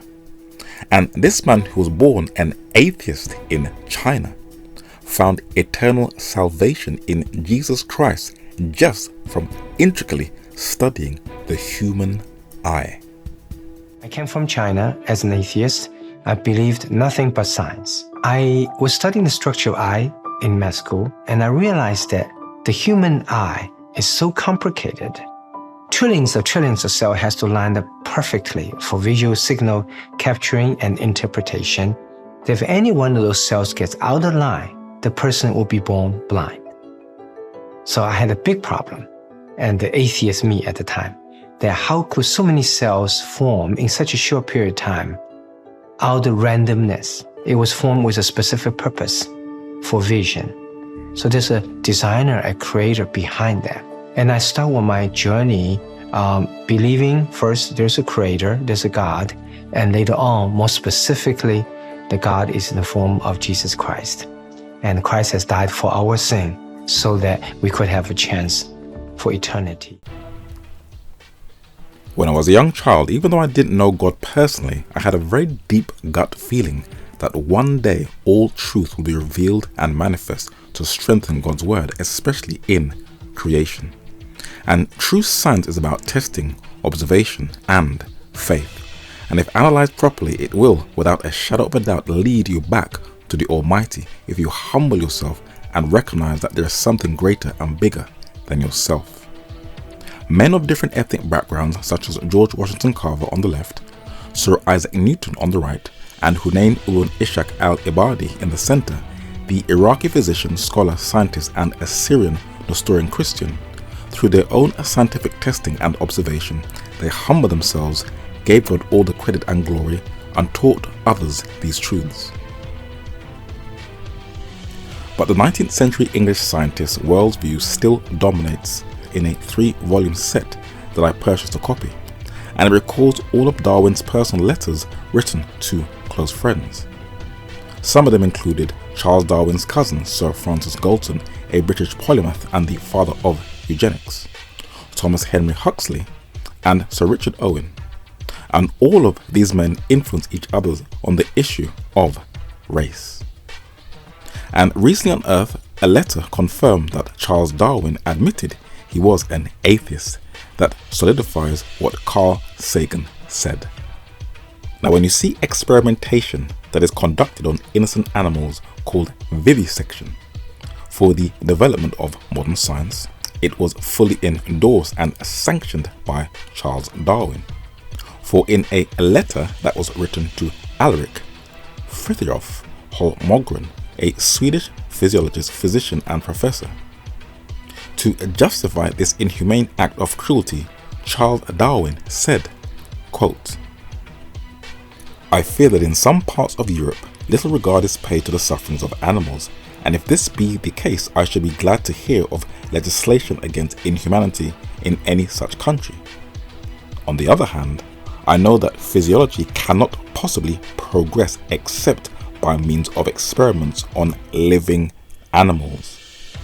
And I feel the deepest conviction that he who retards the progress of physiology commits a crime against mankind." But it wasn't just cruelty to animals that he endorsed. The country or island that is called Tasmania, like its neighbour Australia, was a penal colony, that is, a state where criminals from Britain were transferred there to continue sentences. But sadly, the indigenous animal, the thylacine, also known as the Tasmanian tiger, and the indigenous native population were both wiped out by European colonizers. And you can only see their remains in either museums or in paintings and in photos. Recent evidence has come to light that this was a deliberate ethnic cleansing program by British colonists, where Cambridge University has recently unearthed evidence that after their deaths, the indigenous did not receive a proper burial as they requested, but their bodies were sold to different dealers around the world. From the indigenous population's first interaction with the European settlers, there was a heated standoff which led to a number of wars. When foreigners invade someone else's space, what do you expect? But who justified the genocide and the ethnic cleansing? Now, in a book quoted in a previous study titled The Races of Men, the 19th century Scottish surgeon Dr. Robert Knox said, quote, "What a field of extermination lies before the Saxon and Celtic races. Already in a few years we have cleared Van Diemen's Land of every human aboriginal. In Tasmania he swept him, and at once entirely, from the land of his birth. But he wasn't the only one to endorse ethnic cleansing. In one of Darwin's first books titled The Beagle, he not only dehumanizes and criminalizes the indigenous population, but he also supports ethnic cleansing when he said, quote, "All the Aborigines have been removed to an island in Bass Straits so that Van Diemen's Land, that was later called Tasmania, enjoys the great advantage of being free from a native population. This most cruel step seems to have been quite unavoidable as the only means of stopping a fearful succession of robberies, burnings and murders committed by the blacks, and which sooner or later would have ended in their utter destruction." So Charles Darwin fully supported the forceful removal of the indigenous population. Today the legal term will be called ethnic cleansing, which is the forceful removal of a population off their land by a foreign invasion, though legal lawyers would try to still contest it. Now, what you might find strange is that Charles Darwin was taught taxidermy while a student in Edinburgh University by a black man who was a student there. So he wasn't totally ignorant to interaction with blacks. And he said, quote, "A full-blooded Negro with whom I happened once to be intimated and he said that this Negro lived in Edinburgh, that is in Scotland, who had travelled with Waterton and gained his livelihood by stuffing birds, which he did excellently. He gave me lessons for payment, and I used often to sit with him, for he was a very pleasant and an intelligent man. So Charles Darwin admits that this intelligent black man taught him taxidermy, that is the stuffing of dead animals. And in a letter to Colonel Thomas Wentworth Higgins, a US soldier, politician, author, church minister and abolitionist, this man also enlightened Darwin on the black race. And Charles Darwin responded and said, quote, "My wife has just finished reading aloud your life of the Black Regiment, and you must allow me to thank you heartily for the very great pleasure which it has in many ways given us. I always thought well of the Negroes from the little which I have seen of them, and I have been delighted to have my vague impressions confirmed, and their character and mental powers so ably discussed." This is very interesting. Why? Well, today Protestant creationists are saying that the root cause of modern day racism in today's society is as a result of Darwinism. But they need to fact check their own history.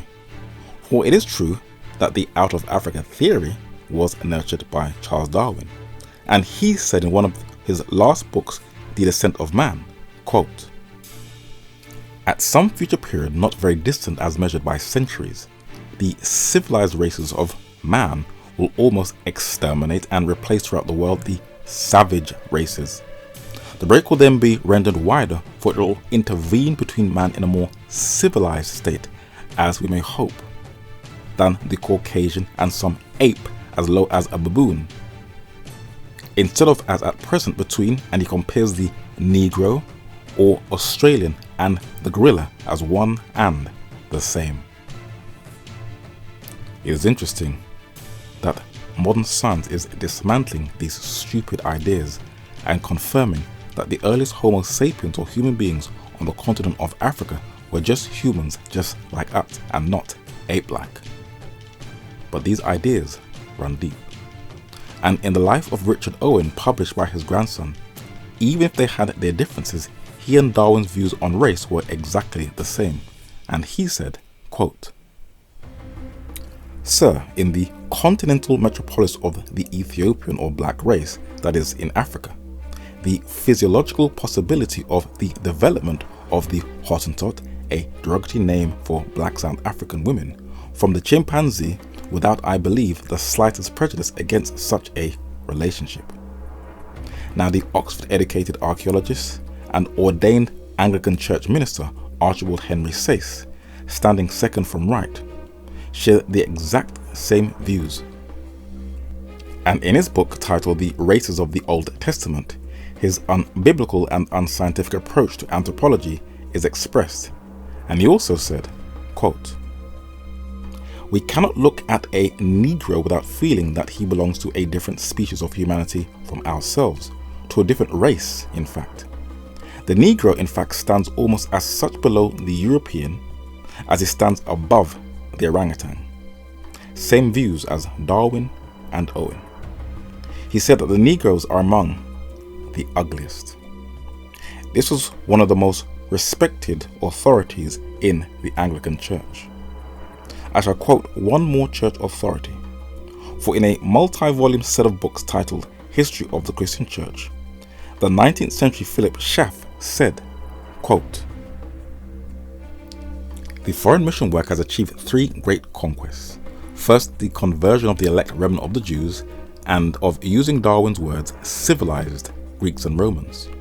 In the first 3 centuries, the conversion of the barbarians of Northern and Western Europe in the Middle Ages, and lastly, combined efforts of various church societies for the conversion of, and using Darwin's language again, savage races in where America, Africa and Australia, and the semi-civilized nations of Eastern Asia in our own time." So the Western scientific mind and the Western religious mind had the exact same views on race, where the European is the center and the most civilized, and the Native American on the top left, the Australian Aborigine on the top right, the black African on the bottom left are all savages in their mind, and the semi-civilized East Asian on the bottom right. Now, Philip Schaff in his Slavery and the Bible taught that the black race is cursed forever. And this curse of Ham theory started and was popularized by Gilbert Gonnebrand, a Benedictine monk, but he adopted it from Guillaume Postel, a French mystic and Kabbalist. Then the Protestants later adopted it from Philip Schaff, Thomas Goodwin, Peter Helen, Bishop Thomas Newton, and Scottish minister Alexander Keith, who all taught that the black race was cursed. So this is why I have always thoroughly researched history. You go through life asking questions and nobody wants to answer you, and you wonder why people are so hostile and rude to yourself and your ethnic group for no reason. Then when you study the unethical and unscientific ideas that have been falsely created through different events in history in the archives, everything starts to make sense. Now, England has always functioned as a feudalistic, hierarchical class system, where there has never really been a separation of the church, the government, and the nobility. They have always worked as one unit, despite their differences, and they have always been instrumental in how the world thinks. I shall explain. This document is of the little-known first slave revolt that took place in the Caribbean island of Barbados in the British West Indies in the 1600s. And the British or English responded with an ideology that has greatly impacted the modern world. Now, when modern researchers have closely sifted through the slave records in the archives in Barbados, they uncovered the root cause to the modern concept of race. Now, Catherine Gerbner, an American historian, wrote a book titled Christian Slavery, and she documented that it was in the Protestant anglicized English-speaking island of Barbados that a word was to be rephrased, a word called white people, and it was used alongside Christian so that the two would be juxtaposed as one and the same. It was not biological, but it was used as a very clever political pan-European colonial political strategy to unite the European races into one once they arrived in the New World, to break down deep-rooted tribal differences and to reinforce a racial hierarchy of superiority where blacks are at the lowest in the very bottom of the totem pole. I now realize why I've received so many racist comments over the years, especially from so-called professed Christians, because many still believe and want to reinforce their racial plantation dominance. But from a child to this very day, it has never bothered me, for I have always known who I am, and I have followed in the footsteps of others before myself.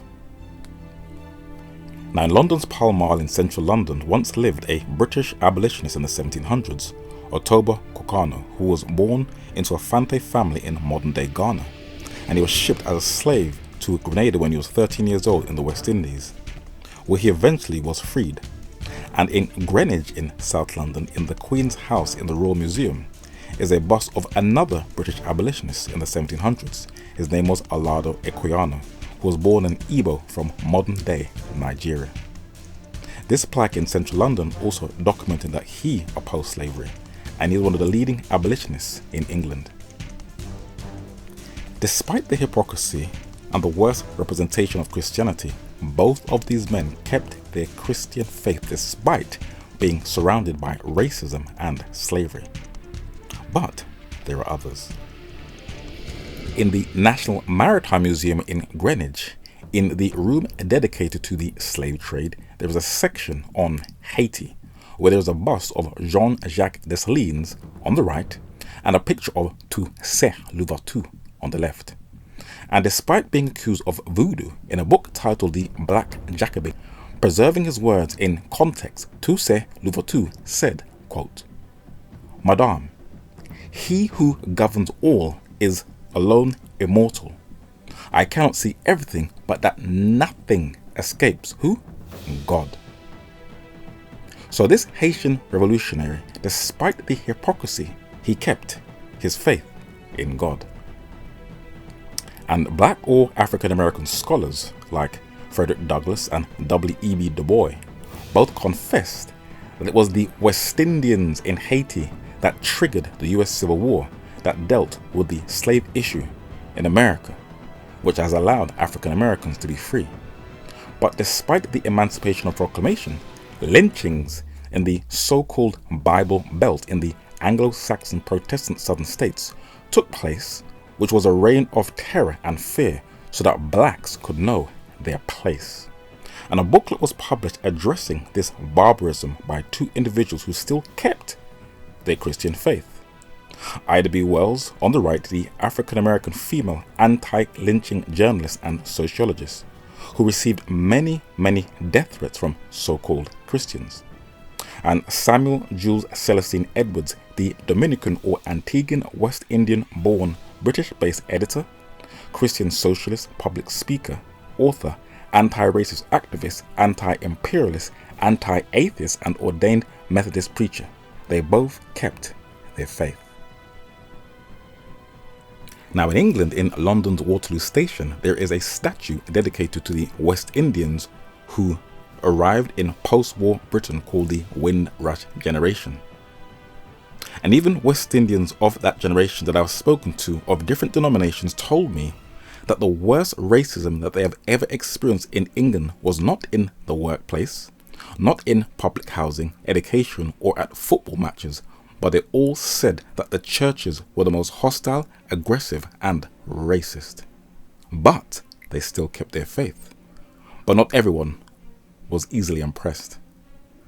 Karl Marx, who to me looks like a wannabe Santa Claus, though he was against the abolition of slavery, for he believed it was beneficial to the financial markets, West Indian intellectuals like C.L.R. James, Herbert Harrison, Frantz Fanon, and Walter Rodney rejected Jesus Christ as their savior and all became Marxists and communists. And some were so heavily indoctrinated that if you go to Karl Marx's grave in Highgate Cemetery in North London, right next to his grave is the grave of a Trinidadian-born Marxist journalist and activist who was deported from the United States. Her name was Claudia Jones, who was based in Britain. She was the individual who created the carnival in the 1960s in England in response to the race riots to help race relations. And because of this misrepresentation of Jesus Christ, other Marxists like George Padmore, he would write booklets observing how the churches would support the Nazis in World War II. But it wasn't just the Catholic Church. He also observed that the Protestants and Anglicans influenced the thinking of blacks. And he said, quote, "The Church of England has for centuries aided the British imperialists, and the church for much of its financial backing came out of the sweat and blood of the agricultural labourers on the plantations who have been taught to do what? Work hard, be obedient to the exploiters, have faith in the Christian God, and food would always be guaranteed them." This is how Marxists have responded, though the Holy Scripture says what God requires of us. In Exodus chapter 21 and verse 16, God says that if you steal and sell a man, you should be put to death. In Colossians chapter 4 and verse 1, it instructs masters to treat their servants with the utmost respect, as they have a master in heaven. And in James chapter 5 and verse 4, God condemns the rich men who do not pay their laborers, which took place during slavery. And God said that he hears their cries. And despite God clearly instructing his people to have mercy on each other, because he is also merciful to us, for he leads by example, I still sadly hear Afro-Saxon black Christians who are indoctrinated with Western theology saying that black people are cursed, and that the slavery, torture, rape, pedophilia, sodomy, and the dehumanization that took place in the slave plantations was fully justified, and we deserve it because we practice dark West and Central African voodoo and witchcraft. That is crazy. This is why I have always had a biblical world view. Look, you're a black man, you're a black African man, and you're saying essentially that black people are cursed in some way. After the flood, they come out of the ark, and then we have they come out of the ark, and we have the first words of Noah in which he actually curses his son Ham. So they're the first words of Noah. Noah says nothing. during the flood narrative. He just obeys God, whatever God tells him to do. Unfortunately for them, Calvary destroyed that stupid theory, where all so-called Old Testament curses were nailed to the cross, where Jesus broke down the middle wall of partition so that all races can be a part of the eternal family. And the teaching of Bereshith in creation is very different to all belief systems on earth, for it distinguishes man from the rest of creation. In Revelation chapter 14 and verse 6, the everlasting gospel that gives everlasting life is meant to penetrate into the hearts, where it bypasses language barriers, the tongues, your social status, and your tribal, cultural, ethnic, and racial loyalties to unite a fallen race into one. And Revelation chapter 14 and verse 7, God instructs his church to teach the entire world through faith and through scientific evidence to go back to the Bereshith model of Earth's history, that is in creation, where they are to worship him, that is Yah, the Godhead, that made heaven and earth and the sea and the fountains of waters. In Genesis chapter 1 and verse 27 and chapter 2 and verse 23, man, being both male and female, were not a product of chance, but by design created by God to glorify their maker and creator. In Deuteronomy chapter 32 and verse 8, the nations that comprises the whole of mankind are described as the sons of Adam, sons meaning both male and female, that is for the feminists out there. In Genesis chapter 10 and verse 32, the descendants of Noah are also described as nations, but in Matthew chapter 25 verses 31 and 32, Jesus describes these nations on Judgment Day not by their tribe, culture, or ethnic group, but as sheep, that is God's people, and goats, that is Satan's people. But 1 Samuel chapter 16 and verse 7 said that God doesn't assess us by our outward appearance, our ethnicity, or our status, but by our hearts. And in Psalms 87 verses 4, 5, and 6, if you were from Babylon, Tyre, Ethiopia, or Philistine, if you are born in Zion, the Lord shall count that you are one of his people. No ethnic criteria is involved. In Galatians chapter 3 verses 28 and 29, God is consistent that we are one in Christ Jesus as promised children of Abraham through faith and not via no ethnic criteria or social status. In Genesis chapter 14 verses 18 and 19, both the patriarch Abraham from Ur of the Chaldees and Melchizedek, the king and priest of Salem, were worshippers of the Most High God, possessor of heaven and earth. And in 2 Kings chapter 5 verses 1 and 15, Naaman, a Gentile captain of the Syrian army, after he washed in the river and was cleansed of his leprosy, said that there is no God in all the earth but in Israel. In Zephaniah chapter 2 verses 12 and 13, God prophesied the fall of the Sudanic and the Assyrian empires. But in Jonah chapter 3 and verse 5 and in Matthew chapter 12 and verse 41, Jesus said the Assyrian men of Nineveh will be saved. Why? Because they repented at the preaching of Jonah. And in Jeremiah chapter 39 verses 15, 16 and 17, the black African in the kingdom of Judah, that is Ebed-Melech the Ethiopian, God said he will have a special protection from Yahweh when Nebuchadnezzar's army comes to invade. Why? Because of his faithfulness to God. And in Zephaniah chapter 3 and verse 10, where the ball started to roll in Acts chapter 8 verses 27 and 28, God said many in the black African race will come back to the true worship of God. And in Isaiah chapter 66 verses 18 and 19, God said his glory will shine among the Gentiles. And this started to fulfill at Pentecost in Acts chapter 19 and verse 10 with Yevan, which is the Hebrew name for the Greeks. So when you look at the world through God's lens, you'll see a fallen race that needs to be restored. And when Bereshith is your guide, you'll see the world completely different from mankind.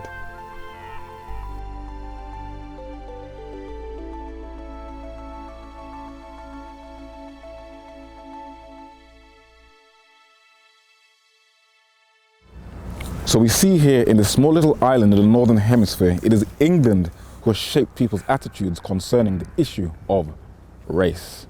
But in this next section, I'm going to show you a very interesting individual called Michael Faraday. And when you turn on your phones, in your pockets, or any digital device, it is this man who looked to God for his help and strength who has influenced the modern digital world. History isn't kind to men who play God. New ways of creating life that move baby making into the lab, defying the laws of reproduction. Now, if you take difficult cases and you give them to normal doctors, the doctors will get about 40% of them right. If you give them to the combination of a doctor and an AI system, they get about 60% right. In a few years' time, I believe what it'll be is the AI system will give a diagnosis and the doctor will just check it to make sure it's not silly. But the AI system will be doing the heavy lifting. And it will be much better. And AI could soon get even better at not just diagnosing, but treating us, with the help of a digital copy of our bodies.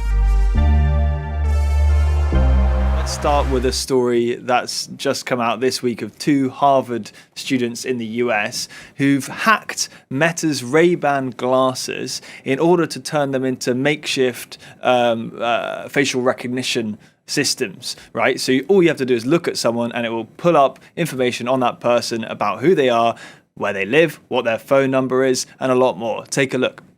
We built glasses that let you identify anybody on the street. The information our tool collects from just a photo of your face is staggering.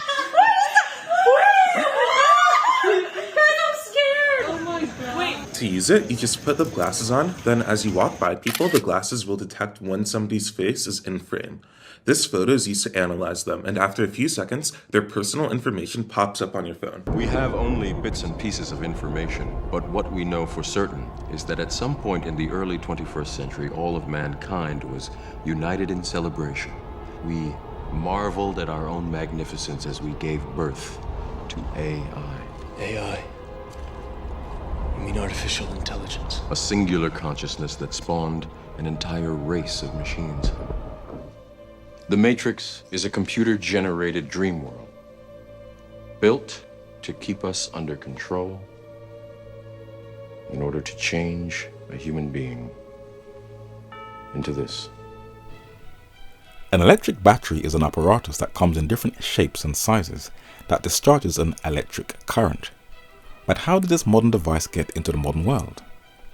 What powers a modern-day automobile, a light switch, a kettle, a cooker, wind turbines, a power plant, and a MRI brain scan image? Our digital world and man's desire to experiment with new products has been inspired by one man's curiosity and his deep search for truth that led to the development of our modern-day digital world.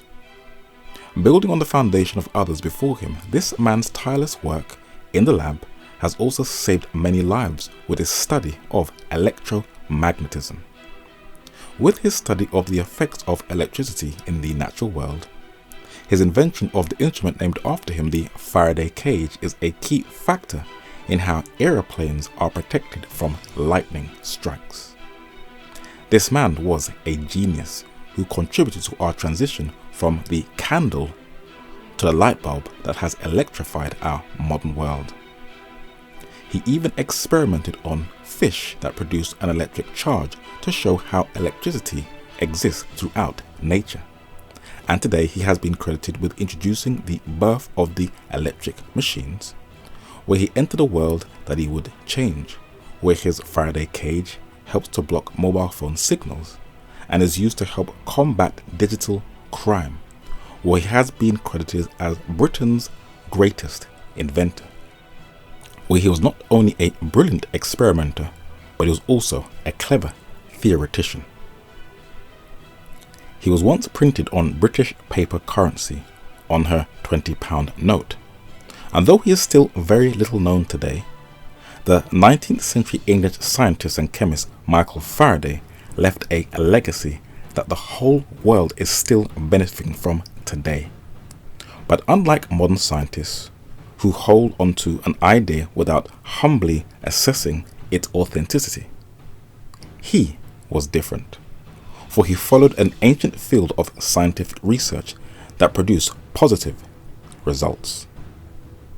I shall explain what it is. Critical thinking is about objectivity and having an open, inquisitive mind. To think critically is to analyze issues based on hard evidence, as opposed to personal opinions and biases, etc., in order to build a thorough understanding of what's really going on and solve problems more effectively. And because he followed that train of thinking in science, Michael Faraday showed that the 5 kinds of electricity then distinguished, that is frictional, galvanic, voltaic, magnetic, which is induced current, and thermal, were fundamentally the same. Electricity, whatever may be its source, is identical in nature, and he introduced the terms universally used that are anode, cathode, anion, caton, and electrode. And without Michael Faraday, our world would be a different and possibly a darker place. Every time you flick on a lamp, fire up your laptop, or switch on the kettle, it's him you have to thank for turning the electricity that powers them, that started from a party trick curiosity that has now turned into a worldwide technology. When observers closely assessed what this Victorian scientist accomplished, the Encyclopedia Britannica said that Michael Faraday was possibly the greatest experimental genius the world has ever known. But how did it get to that place of greatness?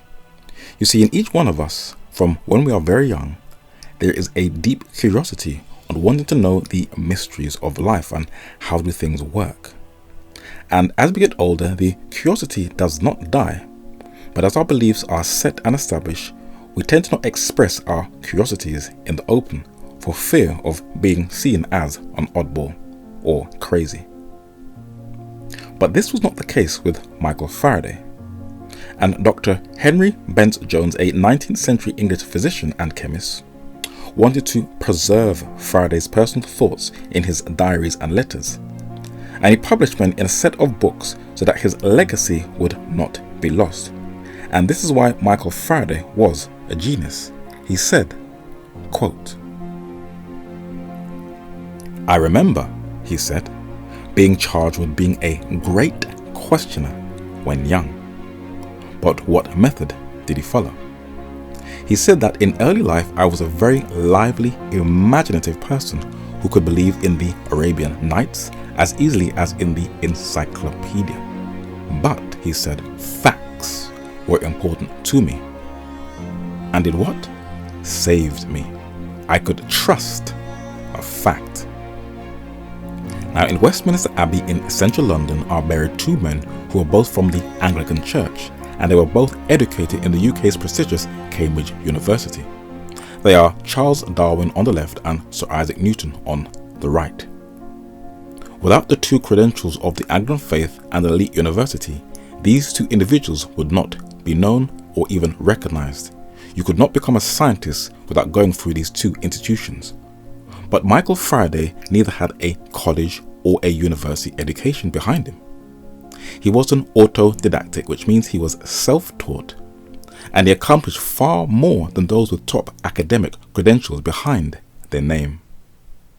Starting off as a bookbinder, he became the protege under Sir Humphrey Davy, the British chemist and the 23rd president of the Royal Society, and one of the most highly respected inventors of his day. Faraday travelled throughout Europe with him, learning his craft and developing a stronger understanding of the scientific method. But after Mr. Davy's untimely death, Michael Faraday was about to shine as a bright light. It is in the building called the Royal Institution of Britain where you learn how this man made his mark in the modern world. There are paintings and busts of this man who surprisingly wasn't really into the accolades of self-praise, unlike others who crave and desire other people's attention. And as you go through the exhibition of this man's work, among others, you're kind of blown away, if you have an interest that is in science. For this man experimented with everything from different forms of glass, lenses and electric volts. And it is only when you take your time to look at each of his experiments he conducted, you begin to realize that this man's mind was operating on a completely different level to your average thinking mind. Now, many have asked myself, what do I think about the flat earth theory? I honestly have no interest in it at all. But Michael Faraday believed that the earth was spherical or round in shape, and he created the Faraday globe, for he was interested in terrestrial magnetism and why the earth was magnetic. Today, people think that nanotechnology, and that is the experiment with minuscule particles, is a modern 21st century phenomenon. But Michael Faraday was one of the first pioneers to experiment with nanotechnology. For Michael Faraday created the very first gold nanoparticles, where he would take these pieces of gold, and when investigating light, he would put them into a liquid in this small jar for its high optical qualities because of its yellow color. And he said, quote, "Gold is one of the heaviest of the metals. When beaten out and laid upon glass, where it forms a screen of much transparency, and anything strongly illuminated as by the sun may be seen through it." This is why he was such a genius and has impacted our modern world. But the reason why we don't get solid men like that today is because the scientific method has changed for understanding the world that we live in. And this is what the modern world is sadly being indoctrinated and taught.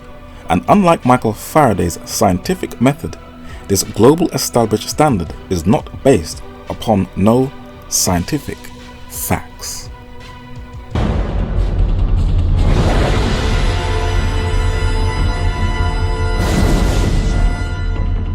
Don't give up on them. Mankind has evolved.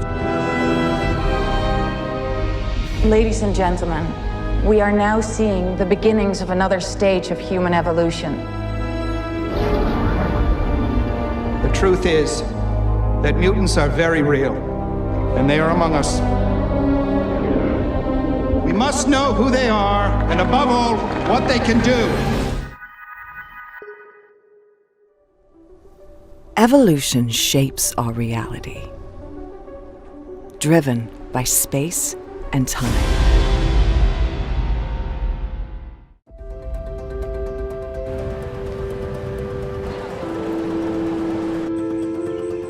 We're driving the next evolution, where networks meet cloud, alive with intelligence, enabling people, machines, and devices to interact in real time like never before. The earliest whales were predatory land animals who first went into the water about 52 million years ago during the Eocene epoch. While they started out looking kind of wolf-like, over time they adapted to the water, becoming sleeker and more streamlined. By around 38 million years ago, whales had diversified into forms like the now extinct basilosaurids. But there's also a problem with this assumption. We don't actually know for sure when baleen evolved.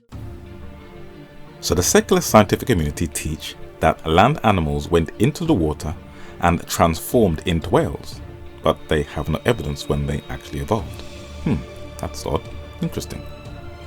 Now, I filmed a number of amphibians in Manchester Museum in England. I think some of them were the poisonous frogs from South America that the indigenous tribes use for hunting in the Amazon jungle.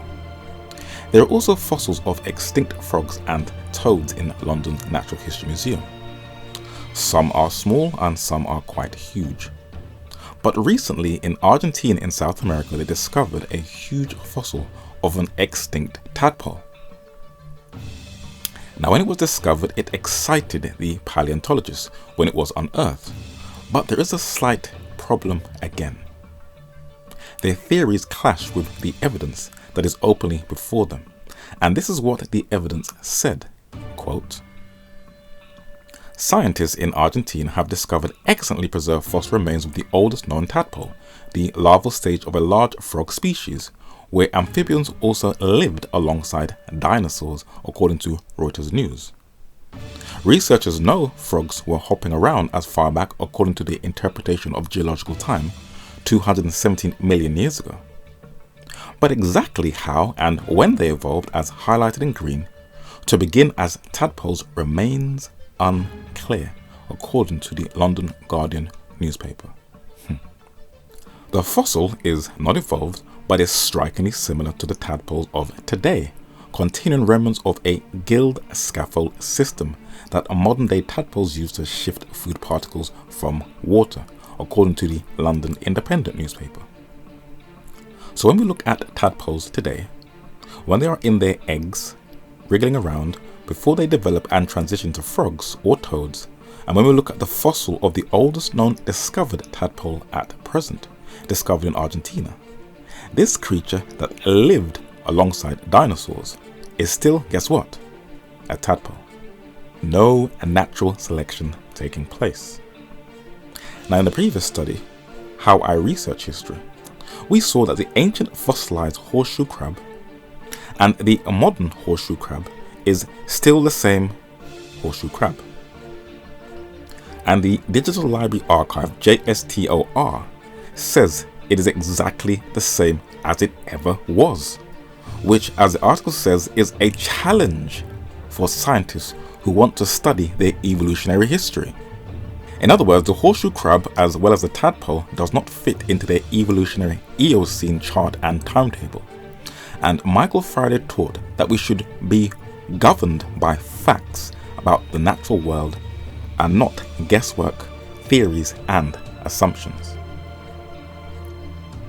In this train of thought, he followed Thucydides, the 5th century BC Greek military historian, who said that we must clearly critique and closely scrutinize any information that is passed down to us.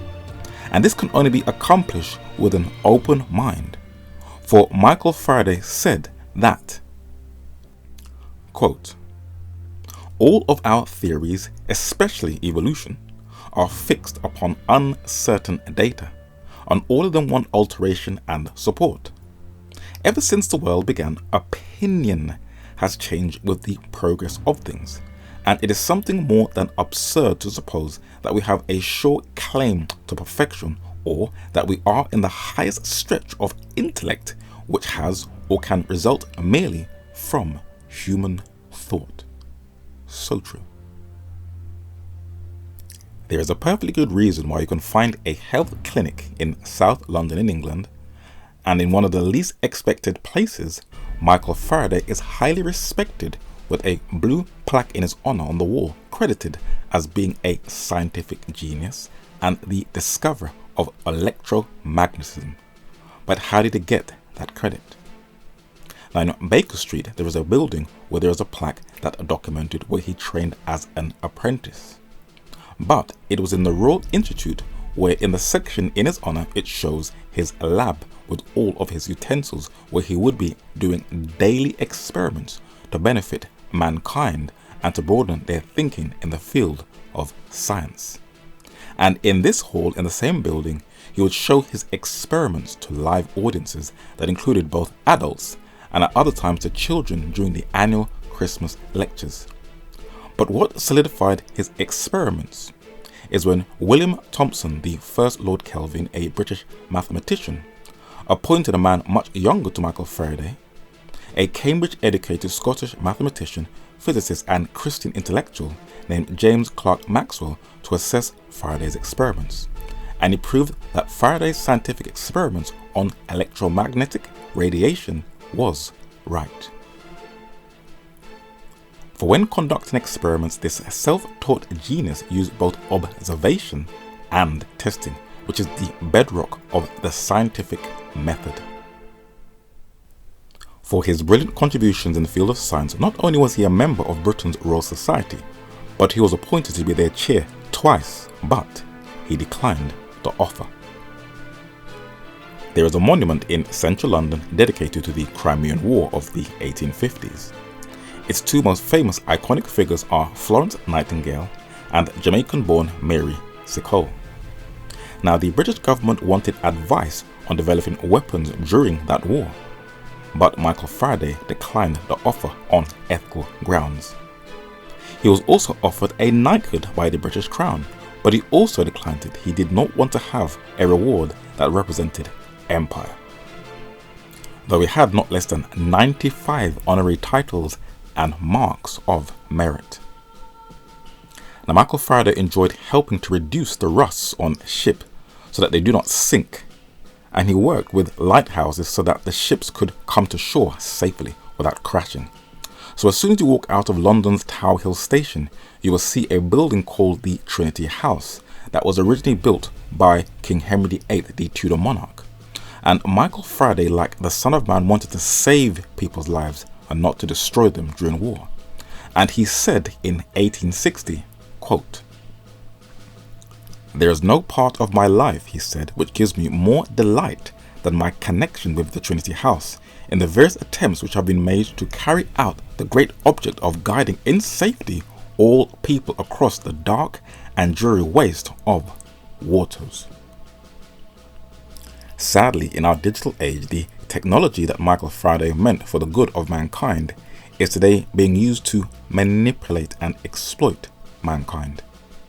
But the man who was credited as the greatest experimental genius the world has ever known, what was his worldview?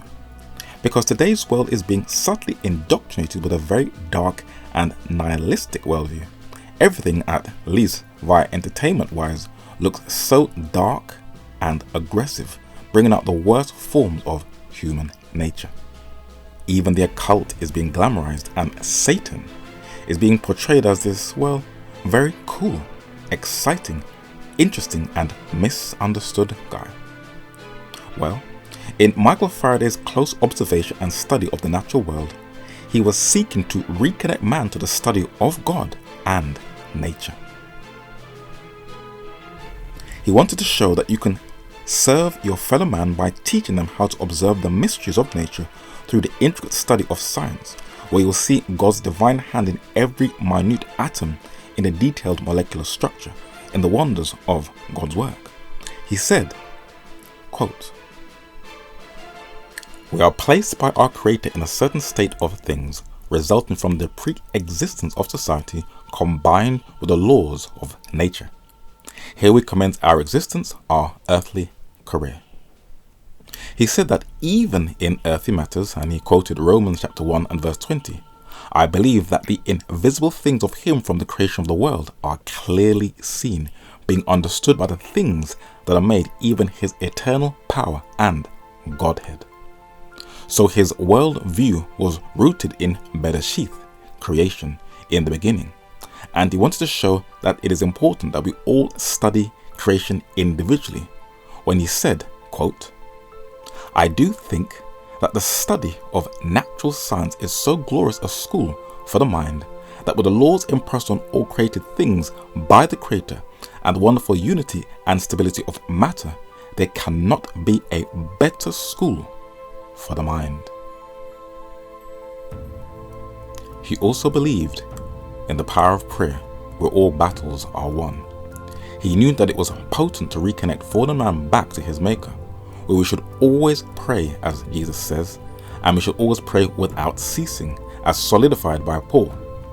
And Michael Faraday, quoting Hebrews chapter 4 and verse 16, said, quote, "He who rules over all is kinder than all. His throne is a throne of grace, where prayer may be made to help and strength in time of need." Today, the oldest man-made institution, the papacy, is being praised by Microsoft as being the cradle of Christianity, where it uses 3D AI technology to mesmerize people with the design, structure, and layout of St. Peter's Basilica. And even modern films uses Roman Catholic iconography. But Michael Faraday was not impressed with that system. And when describing her role in global affairs, Michael Faraday said, quote, "What sustains a spiritual dominion like the papacy, aided by who? The nations around it, to proclaim the name of Christ while it contradicts his word, refuses it, that is, the record of the Holy Spirit, to the people, and crushes out with all intolerance and simple obedience of the truth." The Holy Spirit once manifested himself in the form of a dove at Christ's baptism. And Michael Faraday said a very powerful quote, And he said, "He who is taught of the Holy Spirit needs no crowd and no revival to teach him." We should repeat that again. He who is taught of who? The Holy Spirit needs no crowd and no revival to teach him. If he stand alone, he is taught. Why? For the Comforter, which is the Holy Ghost, in John chapter 14 verse 26, taketh of the things of Christ and showeth them to his people. How? In the word of the testimony, which is the word of God. Though sin hath reigned unto death, much more is the hope of eternal life through Jesus Christ. Now, Michael Faraday was given this house to live in by Prince Albert on behalf of his wife, Queen Victoria, which is in Hampton Court in southwest London. It is sadly being unkept, but he spent his final moments in this £2 million Grade 2 listed building, where he breathed his final breath, and where he died in the Lord Jesus Christ. His body was taken to Highgate Cemetery West in North London, and though he pleaded with his wife not to make a gravestone, she went against his wishes and invested into one anyway, and his body is in the grave where he patiently awaits the first resurrection. In London's Embankment in Victoria Gardens in Savoy Place, there is a statue of this man, and in the midst of colonialism and slavery, where racial ideas were being developed, this man used his talents to benefit mankind. And when you pick up your mobile cell phone, don't forget that the foundation of this digital device was by a man who wanted to glorify Yah, the Most High God. And Britain, for all its historical wrongs and dark episodes of injustices, nurtured a man who wanted to enrich mankind for complete selfless purposes. To find a man like this today is almost unheard of, but we have to give credit where credit is due, for God always raises up shining stars in every age, for there is still work to be completed in the restoration of fallen man. So I hope that you can see that England, this small little island in the northern hemisphere, has influenced the entire world. Interesting, isn't it? But what I find very encouraging to myself, these videos don't only help me to research and study, but people have told me these are the only things we can use to speak to our non-Christian friends who are heathens in their minds. They said it's the only thing. They said other material Christians produce is always combative and argumentative. They said when you do your videos, you give people a choice to think. You don't force people to accept a belief. You give people an opportunity to at least think. So it's very encouraging to myself that people have said it's the only thing we can use to tap into the secular mind. So I want to just thank all those who supported myself over the years, whether it be financially or morally. And as I encourage at all times, please don't take anything that I say for granted. Please research every single thing you see in this video.